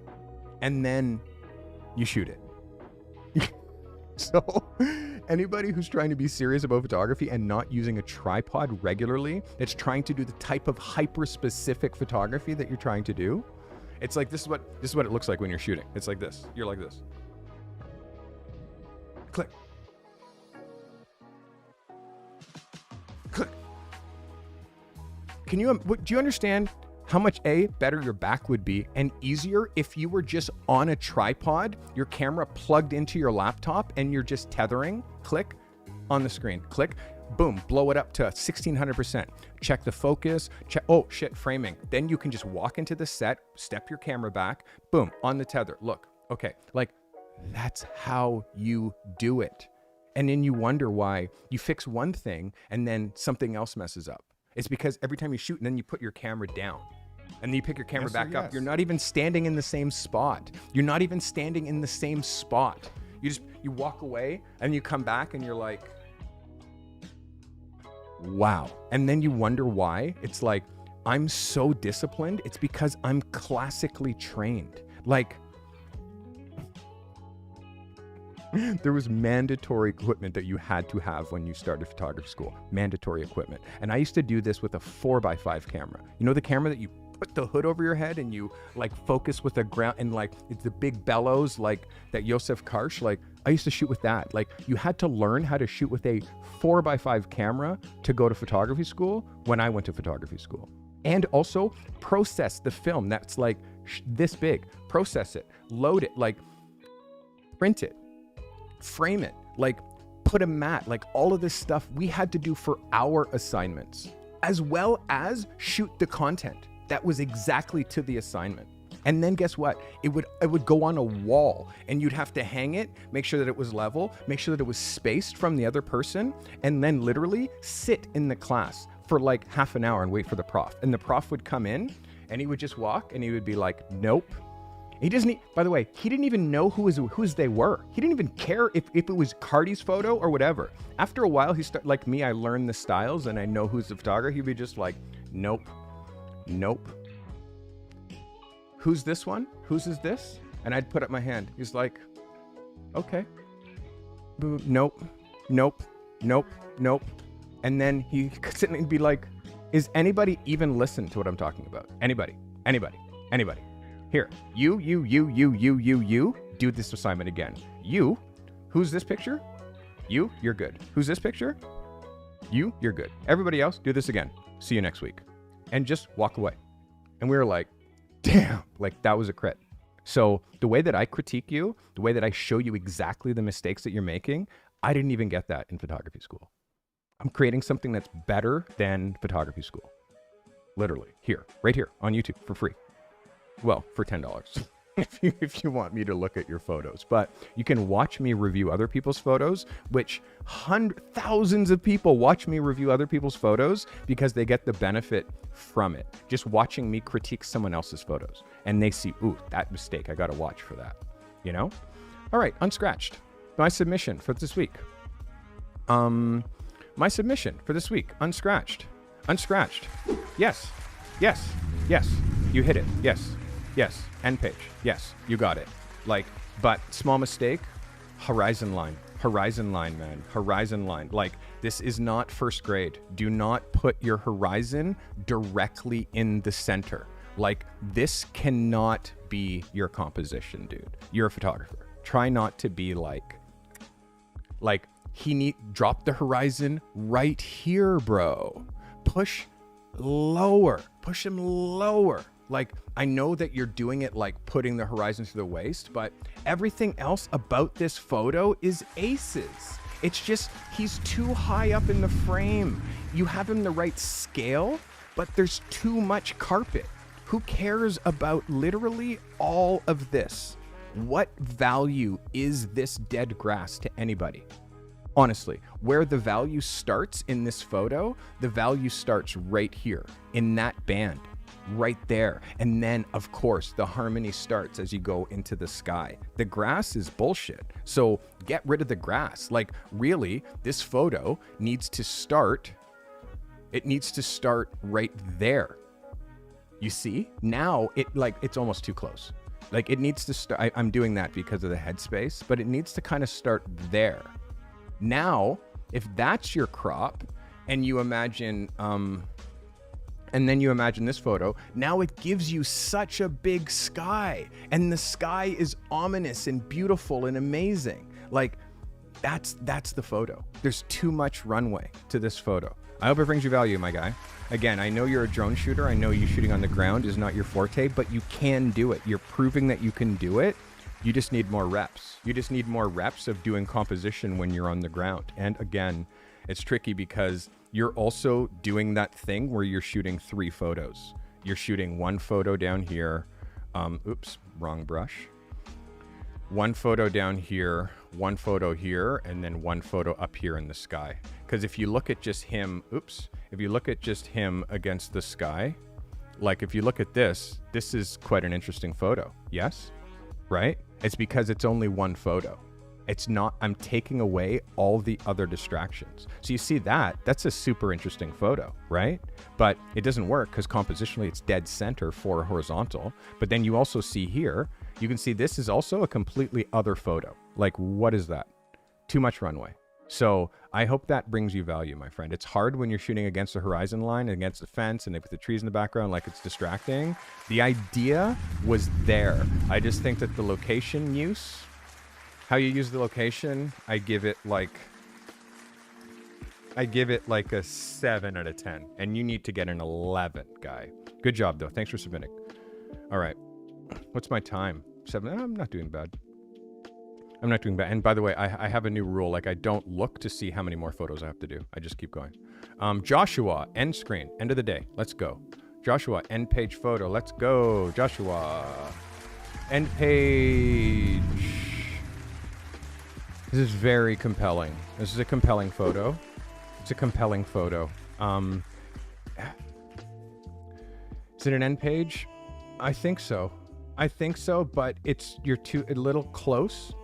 You're a little close. It's a little cover-like. So I kind of want you to be back a little bit further. Just give me a little bit more context. Give me a little bit more gap here. So I'm not so claustrophobically close. Just give me a little bit more. Like, tell me what's this way. What's that way? Tell me that. Tell me what's up here. Your horizon line down here is perfect. But the exposure. Exposure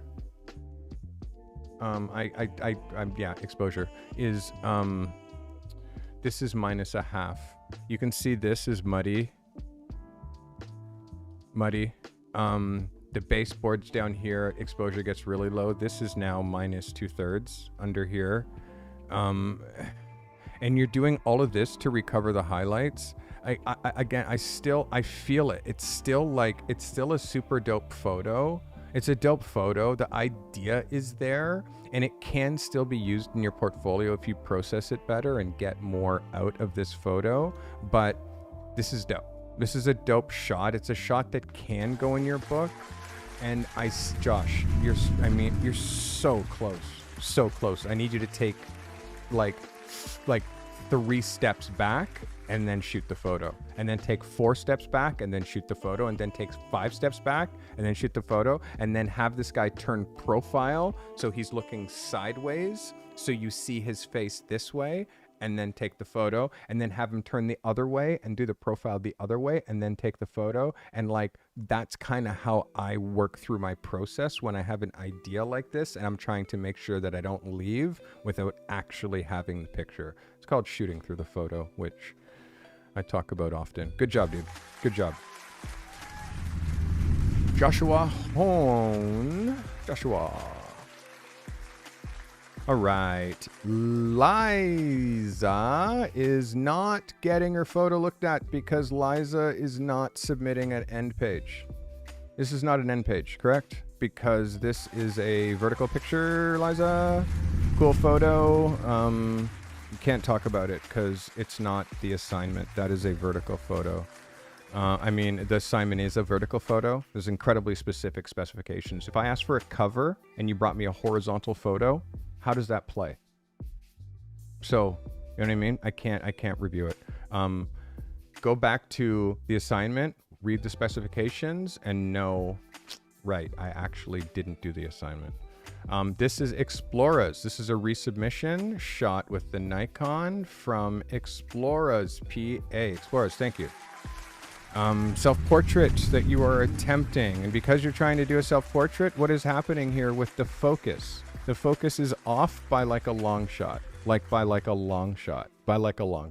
because the focus is so off, and because you're looking at camera, it doesn't really make it an end page. It doesn't make it an end page. It's like I'm competing. My eye is competing from looking at you and from looking at the train. We have a little bit of haze that's happening back here because the exposure down here versus the exposure out here is so radical, and it's not a very inspired day. This awning is causing a little bit of, you're supposed to shoot an open shade, but the exposure here is like probably minus half. I'd say like it's under, I'd say it's definitely, yeah, I would call it under by a half. It ends up looking just like a little muddy. You know what I mean? So, yeah, it's hard. Like I can't, once the photo's out of focus, it's over. It's over. And again, you shouldn't be making an effort to be making a photo of yourself for an end page. It's incredibly hard, bro. It's really hard. And this last week, this photo, you failed in this location. So then you go back to the same location and try to shoot an end page in the same location when last week it didn't go. Now guess what? This week it didn't go. So there's 2 weeks opportunity for submitting that you missed the first week, and you didn't change the idea completely, swap you being in the photo for a subject being in the photo, so you actually have more control. Instead, you did another self-portrait and you missed again. So you're just extending the time for you to be growing properly. You know what I mean? Get a subject. You need to be behind the camera. And if you're not really experienced shooting self-portraits, don't shoot incredibly difficult self-portraits. Shoot simple self-portraits in a simple scenario where like the focus can grab. All right, that is Exploras. This is calligraphy. End page calligraphy. Let's go calligraphy. This is a very cool photo. It's dope. It's dope. Unfortunately, because this is the whole frame,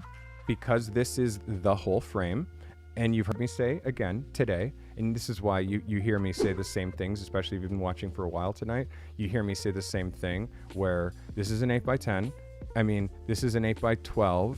And when it's an 8x10, it looks like this. So how does that work with your composition? How does it work when you post this to Instagram? So And also, when Instagram makes this a square, like I guess you do this, when it's like, it just kind of ends up being like, it's too claustrophobic. The head is too high to the top. Your arm is too close to the edge. The foot is too close. The lace is too close. Like, it starts to be like claustrophobic, and the sign is like hella close to the bottom. So you can't shoot a photo and in your head be like, the perfect composition, I got it all in just perfect. It's like, no, bro.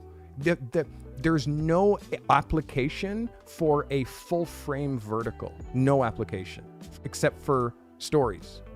You know what I mean? On Instagram, which is not what we're shooting for. We're shooting for magazines. So we have to lock the composition in.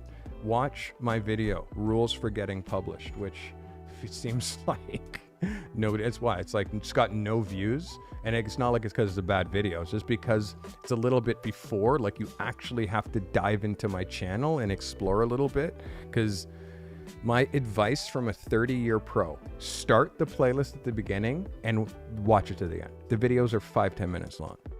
It's like super easy. All right, so that was our man Calligraphy. I hope that helps. Calligraphy, there's a couple of mistakes there, but again, the thing that's frustrating for me, bro, is that like the light, cool. The idea, yes. Like the end screen idea even, yes. Like that's the part that's so frustrating for me, is because you're progressing, but the framing, which is what the only thing we have as a photographer, is understanding how to compose and frame ideas, and like everything has to come together. You've heard me say before, Calligraphy, watch the edges of your frame. You watch every episode. So then when you're in it, again, and if this is you in this photo, Mr. Anonymous, if this is you, also now now you can't see your framing. So you're just going in and you don't even know how close you are to the edge. So you have to back up and give yourself tolerance so you can go in and crop and make it perfect later. And also your headspace, too close to the top. You've heard me say this again as well. This is why it's important for you to watch my videos, watch them, because I talk about so much of these rules. And don't get it twisted. You think that you can just photograph and do compositions and do whatever you want, but there is an absolute method to the madness of how to be a working professional photographer, how to compose, how to shoot so your work is friendly for design, how to shoot in such a way so your work is friendly for typography. Because every time your photographs go in print somewhere, there's going to be text over top of your photos. So if your pictures are really busy, then what ends up happening is end up putting white blocks over top of your photo, because your picture's too busy behind. So white text or black text, neither text works. So that means you get to see less of your photo and more blocks over top of your photo because your pictures are too busy. If that makes any sense. I hope it does. Spoonman. All right, so this is your end page. This is excellent. It's right on the border of tolerance as far as, I mean, this is just excellent. I'm not gonna break your balls, and this is why. I'm not going to break your balls, because this is a perfect photo. It's a perfect end page photo. It's also a perfect cover. It's also a perfect stock photo. Do you see how strong the top down is? Do you remember when I talked about the steak photo? That was all like, I said a top down photo with that scene, with everything all arranged, would have been perfect. Look who just did it with a bunch of spoons. High quality content. So this is fire. And I'm not going to break your balls because of how close stuff is to the edge. Because you shot it on a non-distracting background, you can expand the black, expand the top, expand, like, you can do whatever you want. with this because you shot it in such a way that gave you some tolerance. I mean, the closeness here is a little claustrophobic for me, but I'm okay with it. The other thing that I would have loved is if you ended the spoons like right here, would have also been cool. Like if you shot it like an 8x10 in an 8x12 frame would have been cool. But again, this is super epic. Really, really, really, really, really, really, really good as an end page and as a cover. And again, this goes directly into your portfolio, Spoonman. This is so good. How to learn how to shoot portfolio pictures right from Instagram. Oh, but by the way, what is going on with the sizing, my guy? This is me clicking it to make it 100%. It's not sized properly. Somebody please in the server help Spoonman export his photos properly. This is not exported properly. And unfortunately, if I had caught it beforehand, I wouldn't have judged that photo because I can't look at the focus. So, 4,000 pixels wide, this is not.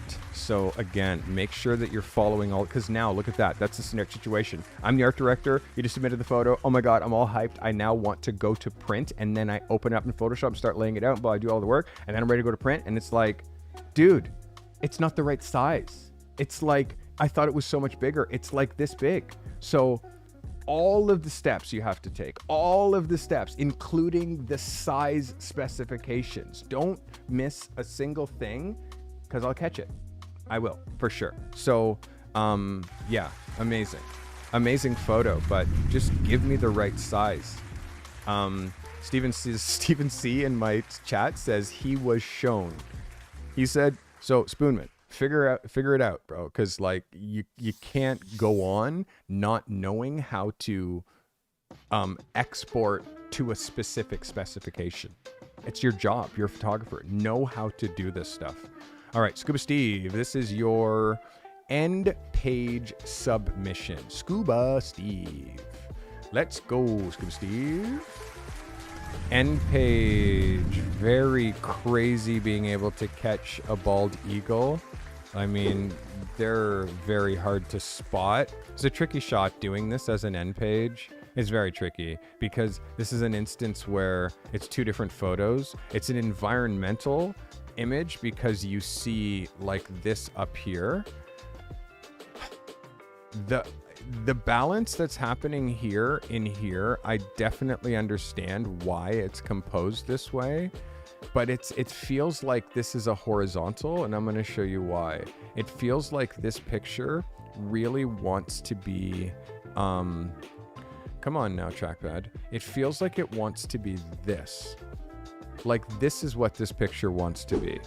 You know, it's a double page spread. It wants to be this. So you can actually just isolate on this bald eagle and that decisive moment. This is what this photo is begging to be. Begging. It's begging to be this. But because it now also has this in this photo, this now becomes a distraction more than it's a help. And also the thing that I like though is that it shows that there's bald eagles like in an industrial area, but once you look at it as a vertical and you see this top area and this bottom area, this distance becomes too close, and how far it is from over here becomes too far, and it now feels like off balance. It feels way off balance, and this splash isn't substantial enough to have this bald eagle offset that much. The only way that it works is if it's a horizontal. And again, I just showed you the only way that it works is like this. So you can do that, but you're basically giving up a third. You're giving up 2/3 of your megapixels. For me, it's like you have to see that in the composition. You have to see that on the fly. If you're trying to make photos and catch decisive moments like that. This is why for me it's like it's super hard to do the taking photos thing. It's super hard to do the taking photos thing and thinking that you're going to get all the elements randomly. I want to say that again. Randomly. You're going to go out and be like, I'm going to get my end page. It's like literally trying to coordinate an orchestra to all play the same music on the same time at the same, and nobody knows that they're actually part of a symphony except for you, and you're the one trying to orchestrate something that you guys have no plan over, no control over, no dominion over. It doesn't make any sense. Focus on making pictures instead of taking pictures. Yeah, I mean, in order to just continually trying to like tone down how many photographs I'm looking at per every Thursday, I can just start creating rules like this. If you're taking a picture and not making a picture, I can't look at it because it's not moving the needle. Okay, this is Donna's end page. This is Donna's end page. Donna. I'm gonna get you guys to start doing these reviews for me. Claustrophobically close. Claustrophobically close. Claustrophobically close. Claustrophobically close. Mint placed very much like an ad. And an ad, it's not an end page. But then the flowers placed not enough. And they're kind of coming in here without you knowing where the vase goes, which is very painful to the brain because you show me the shadow of the flowers, which is dominating the photo. Why would you not light that direction, which would put the shadow over here? Why light the direction that's going to put the shadow casting into the place where you're shooting? Do you see what I'm saying? If you're like, why not light this way? Shadow here. You shoot here, see no shadow. Next, this again is super frustrating. Just seeing this little bit of the bottle here and not the rest of it. The mint looks placed like this is not an end page. This is a staged photo, like a staged still life that is not. That's just composed in a way like you actually need to work with a prop stylist, a set dresser, like somebody who can style your scenes for you, because the way that you're styling your scenes is not great. And I've watched you do this week after week after week after week as you're trying to create this product photography business, but where you're like, you need to be practicing. This is what you need to be practicing. You need to be practicing light. You need to be practicing composition. You need to be practicing all the technical elements, but also now you need to be practicing set. Like you need to build sets. Also, the light, like that is like, it takes years to master light, but at the same time, you're trying to do light and you're trying to do composition. It takes years to master composition. You're learning both of these at the same time, but you're also adding set design. You're also adding, I'm going to create the sets that I'm photographing. So that's another, but guess what else you're doing? You're also trying to learn post-production. So let's get that one in there. And you're also trying to learn how to export and be a part of the community, and also how to market and get yourself out there and run social media. Like you're trying to learn all of these different things. And unfortunately, like the things that are the most important, forget about social media. Like you need to understand light and composition. Like first, light and composition. And if you're creating things like this, you have to look at what is like here. So let's just do like a little quick search, Behance, and then we just do like this. Just say, hey, what's happening on Behance? Again, I'm teaching you how to read the market. What's happening on Behance with Altoids? What's going on Behance with Altoids? Okay, so now let's look at one photo. How the tin is styled. Let's look at this. So let's look at this. Let's look at this. So you can even see like the design and the layout and the light. And then when you look at yours, you're like, okay, what is this big shadow doing back here? Because it's not how we do it. It's not how we light. So it's like, if you're not looking at references, like I feel like you're doing this without references. without references. Look at this. This is a super, super simple execution. Like, you need to learn how to do this. This one product, like a nothing background and light.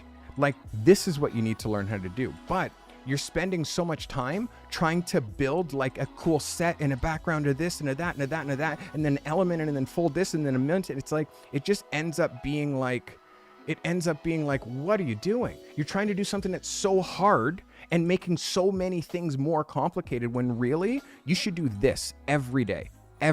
Learn how to just, like I talk about in my masterclass, like how to do a year's worth of progress in 12 weeks. How to do a year's worth of progress in 12 weeks. I'll say again, I'm teaching it. So it's like, you're actually lengthening your progress, because every time you do it, it's like another variable. And now let me try it this way. And let me try it this way. And let me try it this way. Let me try it this way. Let me try. And then now let's not use a tripod. Let's like shoot. Like, it's like you're just making it so much harder for yourself. Honestly, like, find a reference, find a photographer. And look, he shows you what his set looks like. So you see what his light and what his set looks like when he's shooting. Does your set look like that? Look at the tripod. Look at the tripod. Look at the stand. Look at how he's shooting the light through a reflector. He's shooting the light through the reflector. And what that does is it gives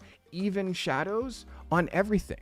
Even shadows. Like, that's what gives that perfect even shadow. And that beautiful gradient is literally, that's why you look at Behance. Look at how he has a blocker on the top, which is stopping top light. Like, this is a professional photograph, and this is what you're competing with.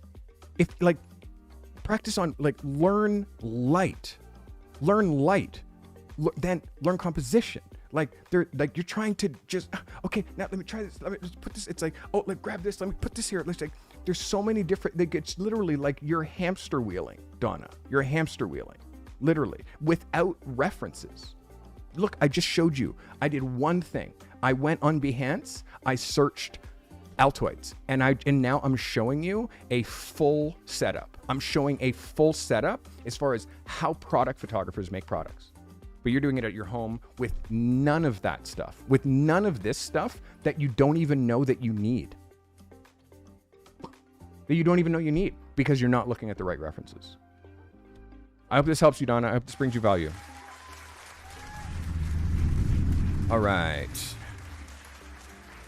Next, this is Nelson. Submission for the end page. Caught this photo on the way to work. This is Nelson's end page. Nelson, thanks for submitting. I'm not really sure what this is.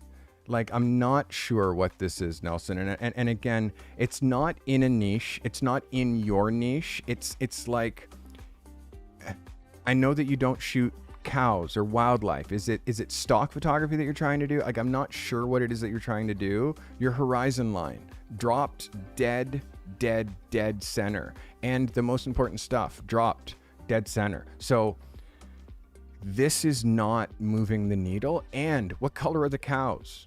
Jet black. Like, not even, like, these kinds of cows actually render, this is like the background that I use, black velveteen. The reason that, like, these cows, like shooting these cows, it's like they're 100% D-Max. Look at them. They're 100% black. And then you're putting it against something that's almost dark. And look how small it is in the frame. So at first glance, you don't see the cows at all.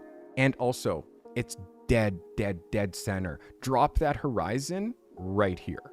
Drop that horizon right here. And now you're starting to get a bit of a composition. But again, the cows up against that super busy, like the super, like tone on tone background, it's not working, Nelson. It's not working. Again, this is another example where you're trying to grab a picture and make that fit something that it's not your niche. You're not making a picture. You're just, oh, I saw this here. That works for that. Here you go. It's like, okay, Nelson, cool. But you're not doing this for me. I'm doing it already. You're doing it for you. So What is your niche? What is your niche? Then, what work could I make that would bring value to that niche? And then make only that work. Is this your niche? I'm highly guessing the answer is no. So don't submit. I'm going to say this to everybody. Don't submit to do me a favor. Don't submit for content. Don't submit to have your name on YouTube. Don't submit submit to move the needle. And you can't do that unless you're making work that's 100% in the assignment. And you can't do that unless it's 100% in the assignment within your niche. And if you don't know your niche yet, don't submit photos. Save me the time of looking through photos that are just, oh, I just saw something, click. Save me the time of like, oh, it's on my phone. Oh, yeah, okay, click. Like, save me the time, because my time is super valuable and it's going to start getting more valuable. And there's going to come a point where I'll start just be like, nope, not looking at that. Oh, let's look at this one. Oh, nope, not looking. Like anybody who I think seems to have mailed it in, I'm just going to stop looking at them because, again, Nelson, you're in my masterclass. You're in my masterclass. You're paying for the knowledge. Act on the knowledge that you're learning. Please, please, please, please. Okay, let's look at the next person. This is Nat. Nat with her end page. Nat, let's go. Nat with the end page. It qualifies, but again, Nat, I'm just like, are you mailing this in, girl? Like, are you mailing this in? Is this really like, this is the best that I can do? This is my best. This is my best. Oh, I saw a bike. Oh, click. There's my end photo. Is this your best? Like, I just want you're also in my masterclass. Is shooting bicycles your niche? Is shooting lifestyle your niche? Like, what niche does this fit in? And the question you have to ask yourself every single time that you're making a photo, ask yourself this: who would pay me to do this? So simple. So simple. Ask yourself this: who would pay me to do this? If you ask yourself that, every time you're like, oh yeah, right, I'm just taking pictures of a flower. Right, who's going to pay me to do that? Oh, street photography. Oh, right. I'm just taking pictures of shit that I see that everybody could just walk down the street and see, unless you're shooting it at Alan Schaller's level, who sells books, prints, exhibit. He's repped by Leica. He's or Jamil Shabaz's level, who's got a publishing deal and makes books and blah, blah, blah. Like, that's why you're not making any money at photography. Because you're taking pictures instead of making pictures. And I'm reading Mike's comments. Mike's like, he's getting harder. He's judging. He's getting harder and harder. It's because when you do what I say, as far as making pictures versus taking pictures, the needle moves immediately. In your head, you're like, oh my God. So every time I see people who just don't, I get, okay. Like, what's the definition of insanity? Doing the same thing over and over and over and over again and expecting a different result. If you're not coming up with an idea, if you don't have an idea book that you're writing, ideas for photos, if you're not looking at other photographers that are making photos, if you're not watching everybody here that you see me like, oh my God, that's so great. What a great concept. What a great execution. Like, you have to try to execute an idea, because I get hired like this. Hey, Carty, I want to do an album cover. Okay, let me hear the album. And I hear the album and I'm like, oh, okay. I get visuals and I'm like, I go back and I'm like, yeah, I'm seeing this. They're like, oh my God, I was thinking this. And I'm like, okay. And then we come together and we come up with an idea. Then I look at all the clothes and I'm like, this.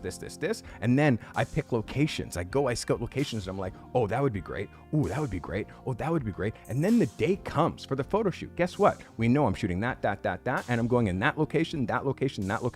And then I make photos. That's the process.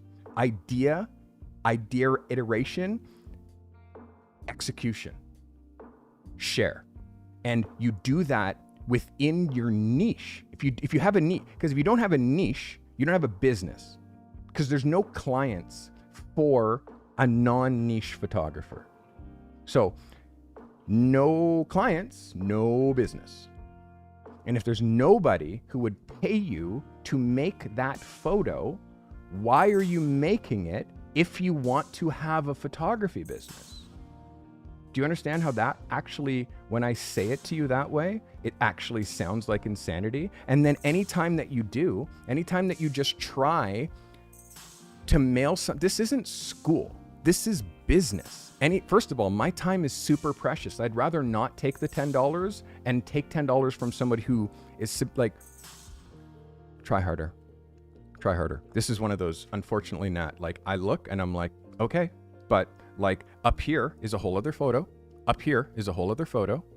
Like, and I see this house and I see this, like, it's just, it doesn't have the care that you need. And again, it's nice light and it's a pretty barn and there's, or whatever, fence, and there's no graffiti and but Snoresville, literally, I forget about that photo. It's 2 seconds after I've seen it. And imagine, you want to shoot bikes? I'm going to show you what your competition is, because guess who else shoots bicycles? This guy. So I shoot bikes. So this is what, as far as bike photography, if you want to do that, this is what you're competing against. If you want to make photos of bicycles, you're competing with somebody who does like I shoot this, like it's one of my niches. So don't just try to mail in anything, because it's disrespectful to the people who actually do that niche and really care about it. Do you know what I mean? Like, you can see, I've done this for like this specific thing, shooting people all around the world with their bicycles. So there's a reason for me. Like, I love bicycles. This is how I move around a city, and it's part of my niche because I know it. It's like what I do. So if you're going to do it, you can't go far, go further, Nat. You have to. And the only reason I'm so passionate about it is because I give a shit. That's it. If I didn't care, it would be like, oh, great photo, so amazing. That's what I'd say if I didn't care. But I do care. That's why I do this. Like, for literally 3 fucking hours, I look at your photos and I get pissed off when. Don't mail it in. And honestly, don't mail it in, especially like if you're submitting late and I'm now looking. By the way, early bird gets the worm. You get me freshest if you submit early. And I'm looking, you do this, I give you the assignment, you do the assignment, submit it right away. I see your pictures early. If you're submitting in Wednesday, I'm seeing your photos after looking at photos for 2.5 hours. My tolerance for you not doing the work that you know you need to do starts to go like this after hour 2. So that's the guy you're getting if you're choosing to send in your photos, mail it in, and then mail it in the last minute. You're going to get me just like you're getting me right now. Photography ruined my life. This is his last end page submission. Let's go. Photography ruined my life. This is really, really lovely. Lovely. This is exactly what I need to see right now. Thank you. It's good. This, whatever this is right here, this is making me crazy. This that's happening on this side, this little gray bar, is making me crazy. Like, just extend the background so that's gone. Just extend the background so that's gone, because you can see that just, it really breaks up our eyeball. Everything else is great though. Everything else is great. Like, I got nothing else to say. It's great. It's just like that one edge. We don't need it. And I know it's like a flat. Literally, it's a flat, a V flat. Just fucking move it out of the way, dude. Come on. Great shot, though. Great shot. All right, let's look at another. That was Photography Ruined My Life. This is Mike Stimatsi. Mike with his end page. He's trying to be an architecture photographer. Let's go, Mike. Mike, well done. I like the vibe. I like the vibe a lot. Is it a back page though? Is it a back page? Is it an end page? I'm like, this is a really lovely photo. I like the perspective, but you're too close. You're too close. I feel like I want to see my lines here, and you're way too close up here. You're way too close. The distance between here, the top and here is too high. Even as a cover, it kind of messes with the masthead, as you can see. Like the top of this church needs to end like right here. It needs to end here and then come way down here and be like, you know, it, like, because then if it ends there, now like you give the sky a little bit of vibe. Right now, you're not giving the negative space like up here and here enough power. And also this is negative space that you need to give power to. This is negative space that you need to give power to. And I feel like because it's so close, it feels more like a cover. But you know, like, don't you have that feeling like you want to like lift your neck up more? Like you feel like you're a little bit too close. Like I get that feeling. Still, Mike, it's like, it's an 11. Like it's a fantastic photo. I just want you to really be wary. This is everybody who is watching me right now. Be wary of like, you see like how close I am, like right here. It's fine because it's video. It's different, right? But you see what it looks like when I'm down like this in the frame, like right in the center of the frame right here. How, although it's nice and intimate, me hanging out with you, see how close, how weird it feels. Like you feel like, ugh, Carty, dude, no. But it's like composing for a YouTube video is different than composing for the way that I compose my photographs. But don't think for a second that like I haven't been tuning this shot that you see. This shot that you see, I've been tuning this shot for 2 years. Like how you see my hustle sign and how you see the good vibes sign behind and how you see my Carty sign. But you know what's crazy? The placement of the Carty sign, it's the only sign that you actually see whichever camera that I'm on, and how it's right over my, like, it's all intentional. My TV being there and how you, like, everything has to be like super, super, super intentional. And there's nothing that I do as far as like my outward reach by accident. Everything is like 100% deliberate, especially my photography. All right, that was Mike Stimazzi. Let's go, Mike. Romeo, much love. Here's a end page. I hope it brings you good vibes and blessings. This is Romeo. And Romeo, yes, not just because it's the most holiest of holies, but because it actually works as an end page. It actually is. And I don't want you to think just because Romeo is so hardcore on the God Squad that I'm like favoring him. This is just actually right. It's actually the right distance, the right distance here.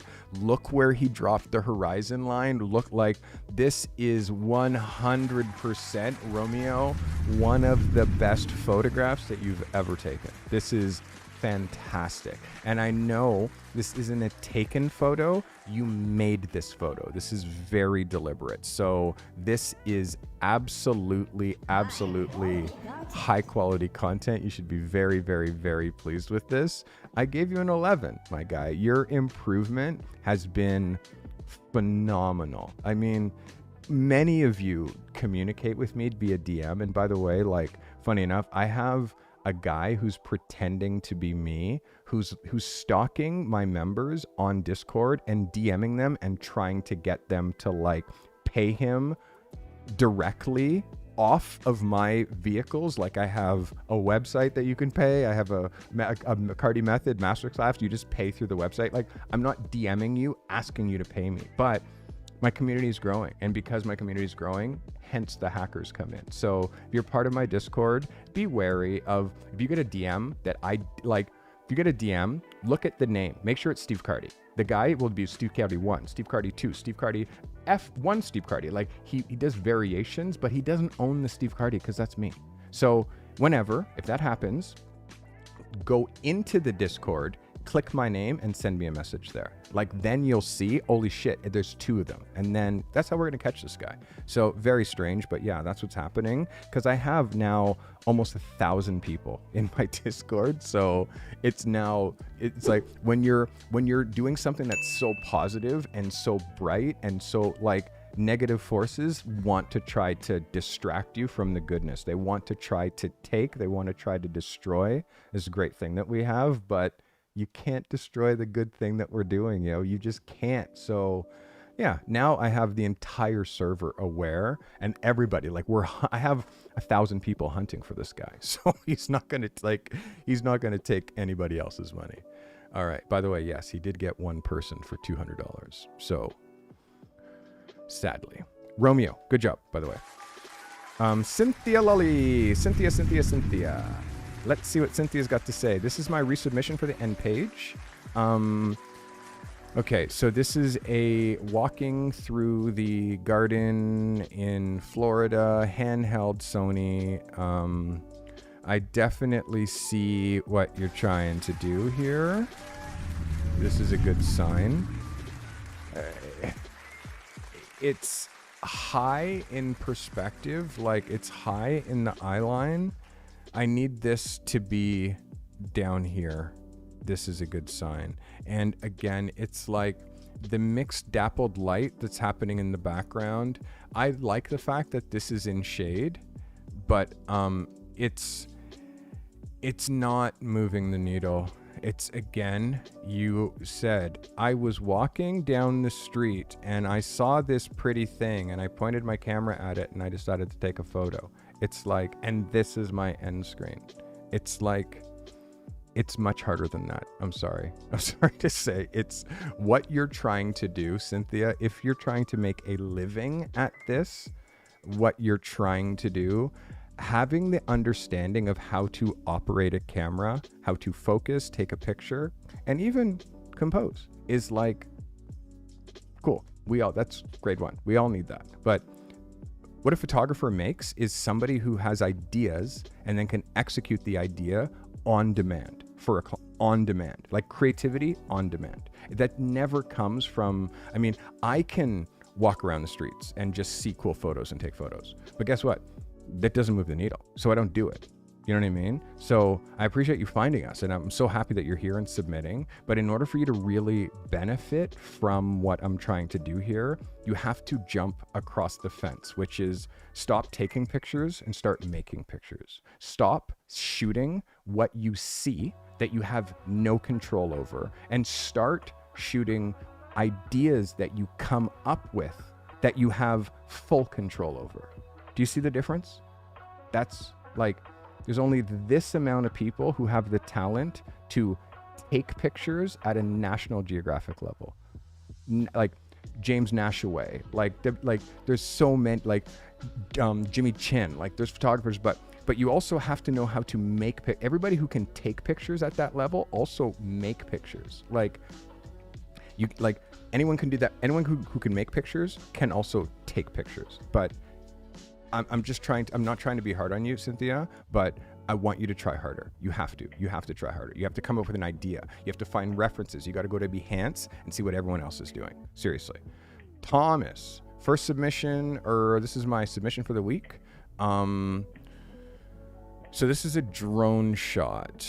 Okay, this is a drone shot. Drone is his demographic. Okay, I'm glad I read that. Thanks for submitting. Exposure.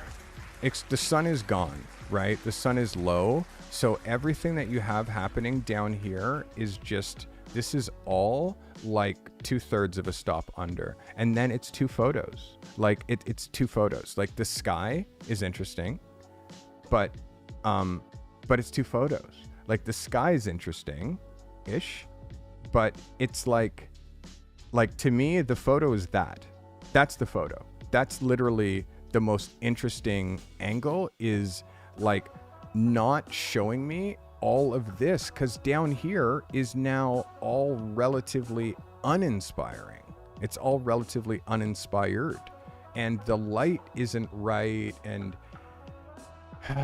this is like literally an hour after, you should be flying a drone and trying to shoot pictures like this. And I understand it's sunset. I understand that's what you're trying to get, but a drone doesn't have the sensor to give you the dynamic range down here and the dynamic range up here. You just don't. It's like you have to choose one or the other. And in this case, you chose the sky.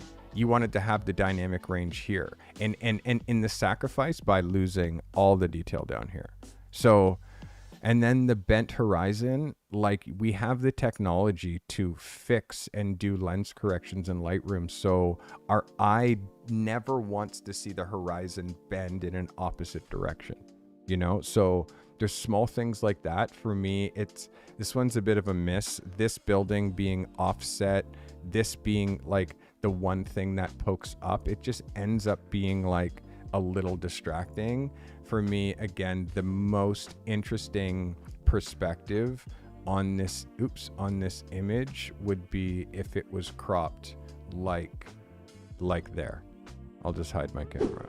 If it was cropped there. Like for me, that's the most interesting angle on this photo, is if it was like right there. So that's my 2 cents in a bag of chips. It's very difficult to shoot drone photos and get again, compositionally, look at Josh McCoy. He's one of my viewers. He is a drone photographer and he is so natural with his composition. And again, his compositions used to look very much like this, but through my coaching, now Josh is really good, is all I'm saying. Josh is just getting really good now. So I hope that brings you value. All right, let's look at GT Ricci. This is my other choice for the submission last week. Thanks for the second chance. GT Ricci. This is better than the last, but still so far off on so many things. The exposure is under by half a stop. The framing a little, and the body language, and the fact that she's posing, it's like she's not doing this. She's doing this. Like,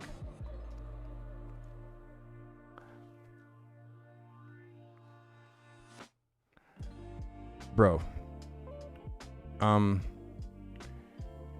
you're in a situation where there's no light, and because of that, you're now like pushing your sensor, and like it's yellow, and it's just not the spot you make photos. It's not the spot that you make photos. You just don't. Just don't.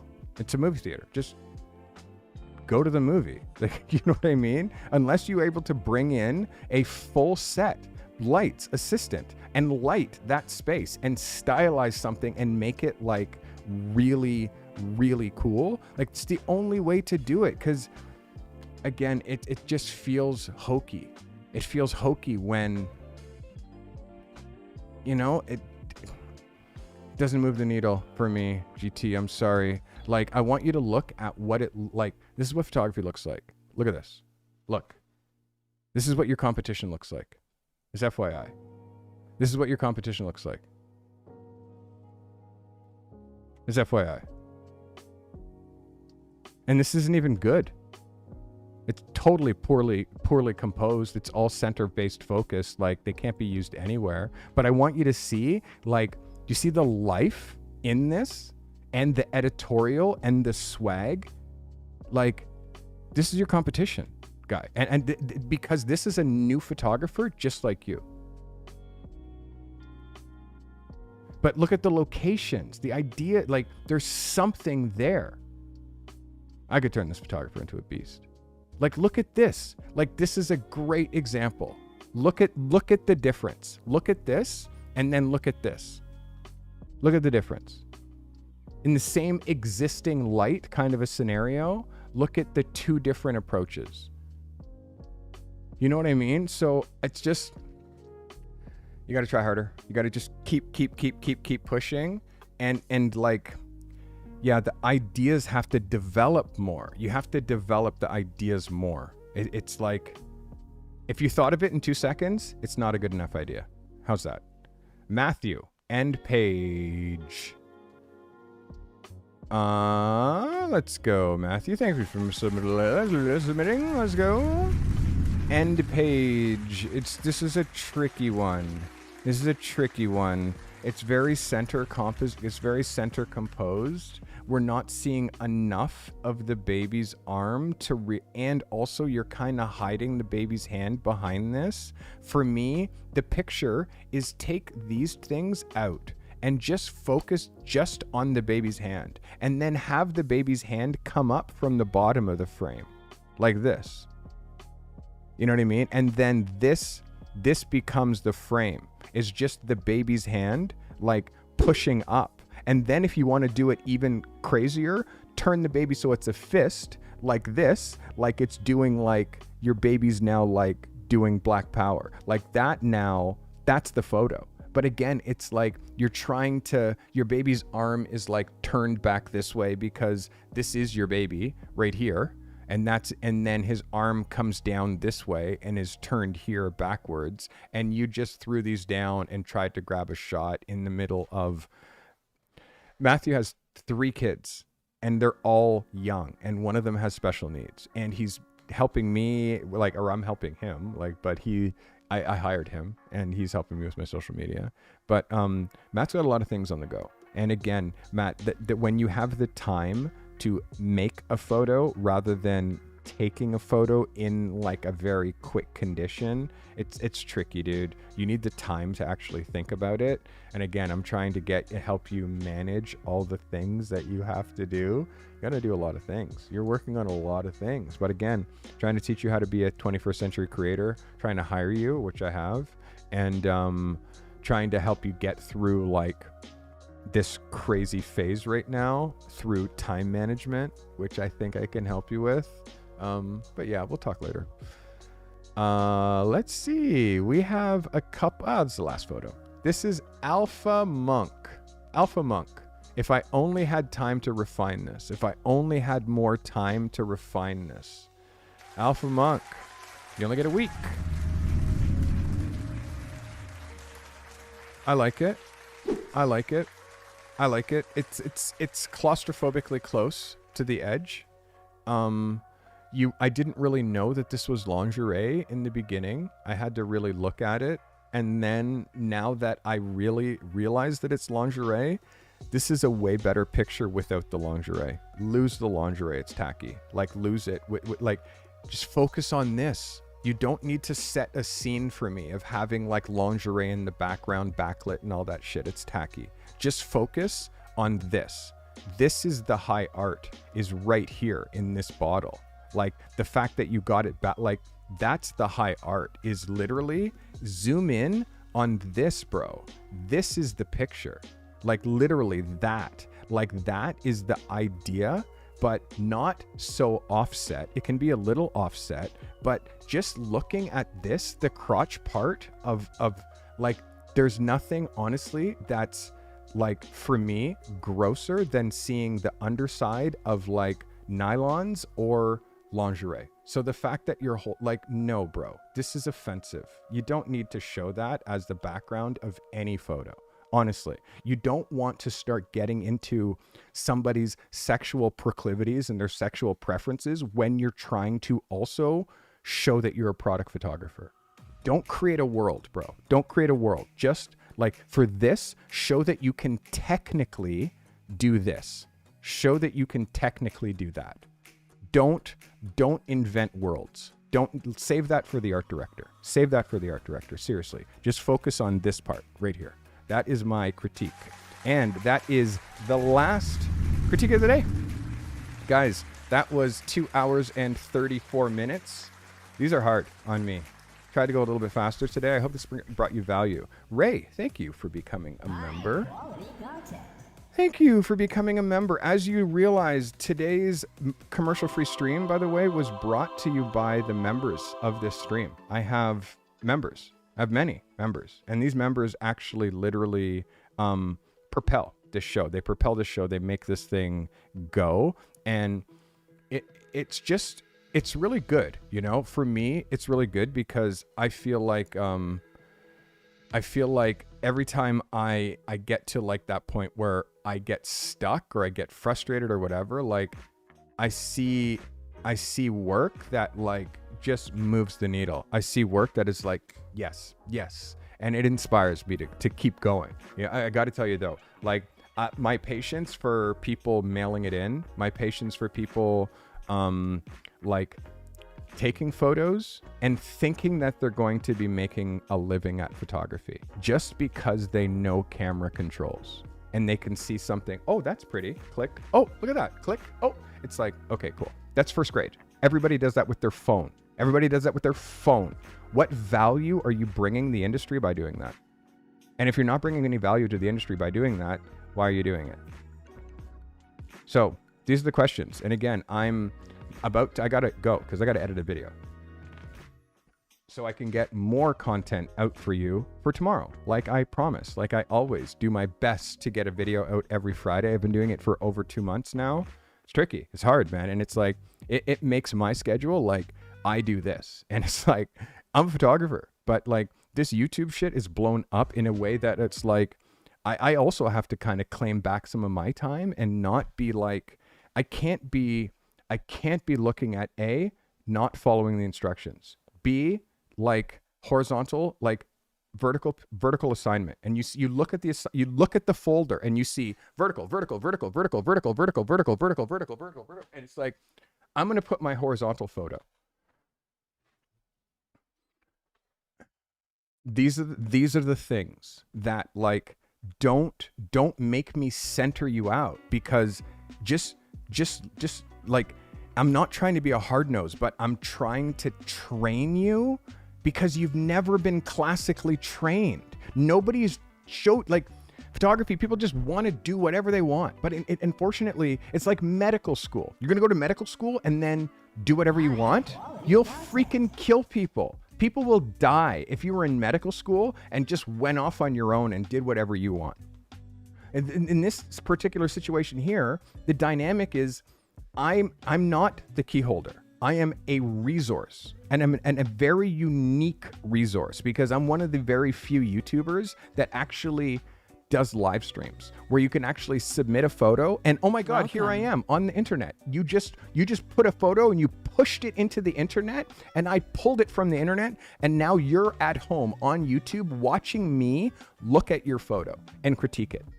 Now imagine you figure that power out, but you're not going to on your end do the absolute best that you can.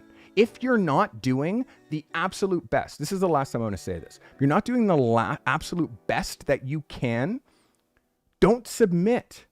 If your week is crazy, don't submit. End of story. Don't submit. What I do not want you to do is spend time half-assing something that I'm going to just look at and be like, because what you're doing, you're wasting your time. I would rather you spend twice as much time formulating a better idea so you can spend this much time shooting. You can spend this much time formulating an idea. Guess what? You can think of ideas while you're walking. The problem is that people think of the idea last minute when they're not thinking about ideas constantly. You should have a pocket full of ideas for covers, a pocket full of ideas for double page spread. You should have ideas because you're trying to be a photographer. Remember? You generate ideas. That's what you do. So why, when I give you very specific assignment, very specific parameters, can you not mail it in? Because you want to participate. I'd rather you not waste my time and participate when you're engaged fully, and participate when you're completely giving your projects 100% within your niche. And if you don't know your niche yet, why are you submitting photos? Wait till you know your niche. Submit photos then. You know what I mean? Guys, I hope this brought you value. I love you a lot.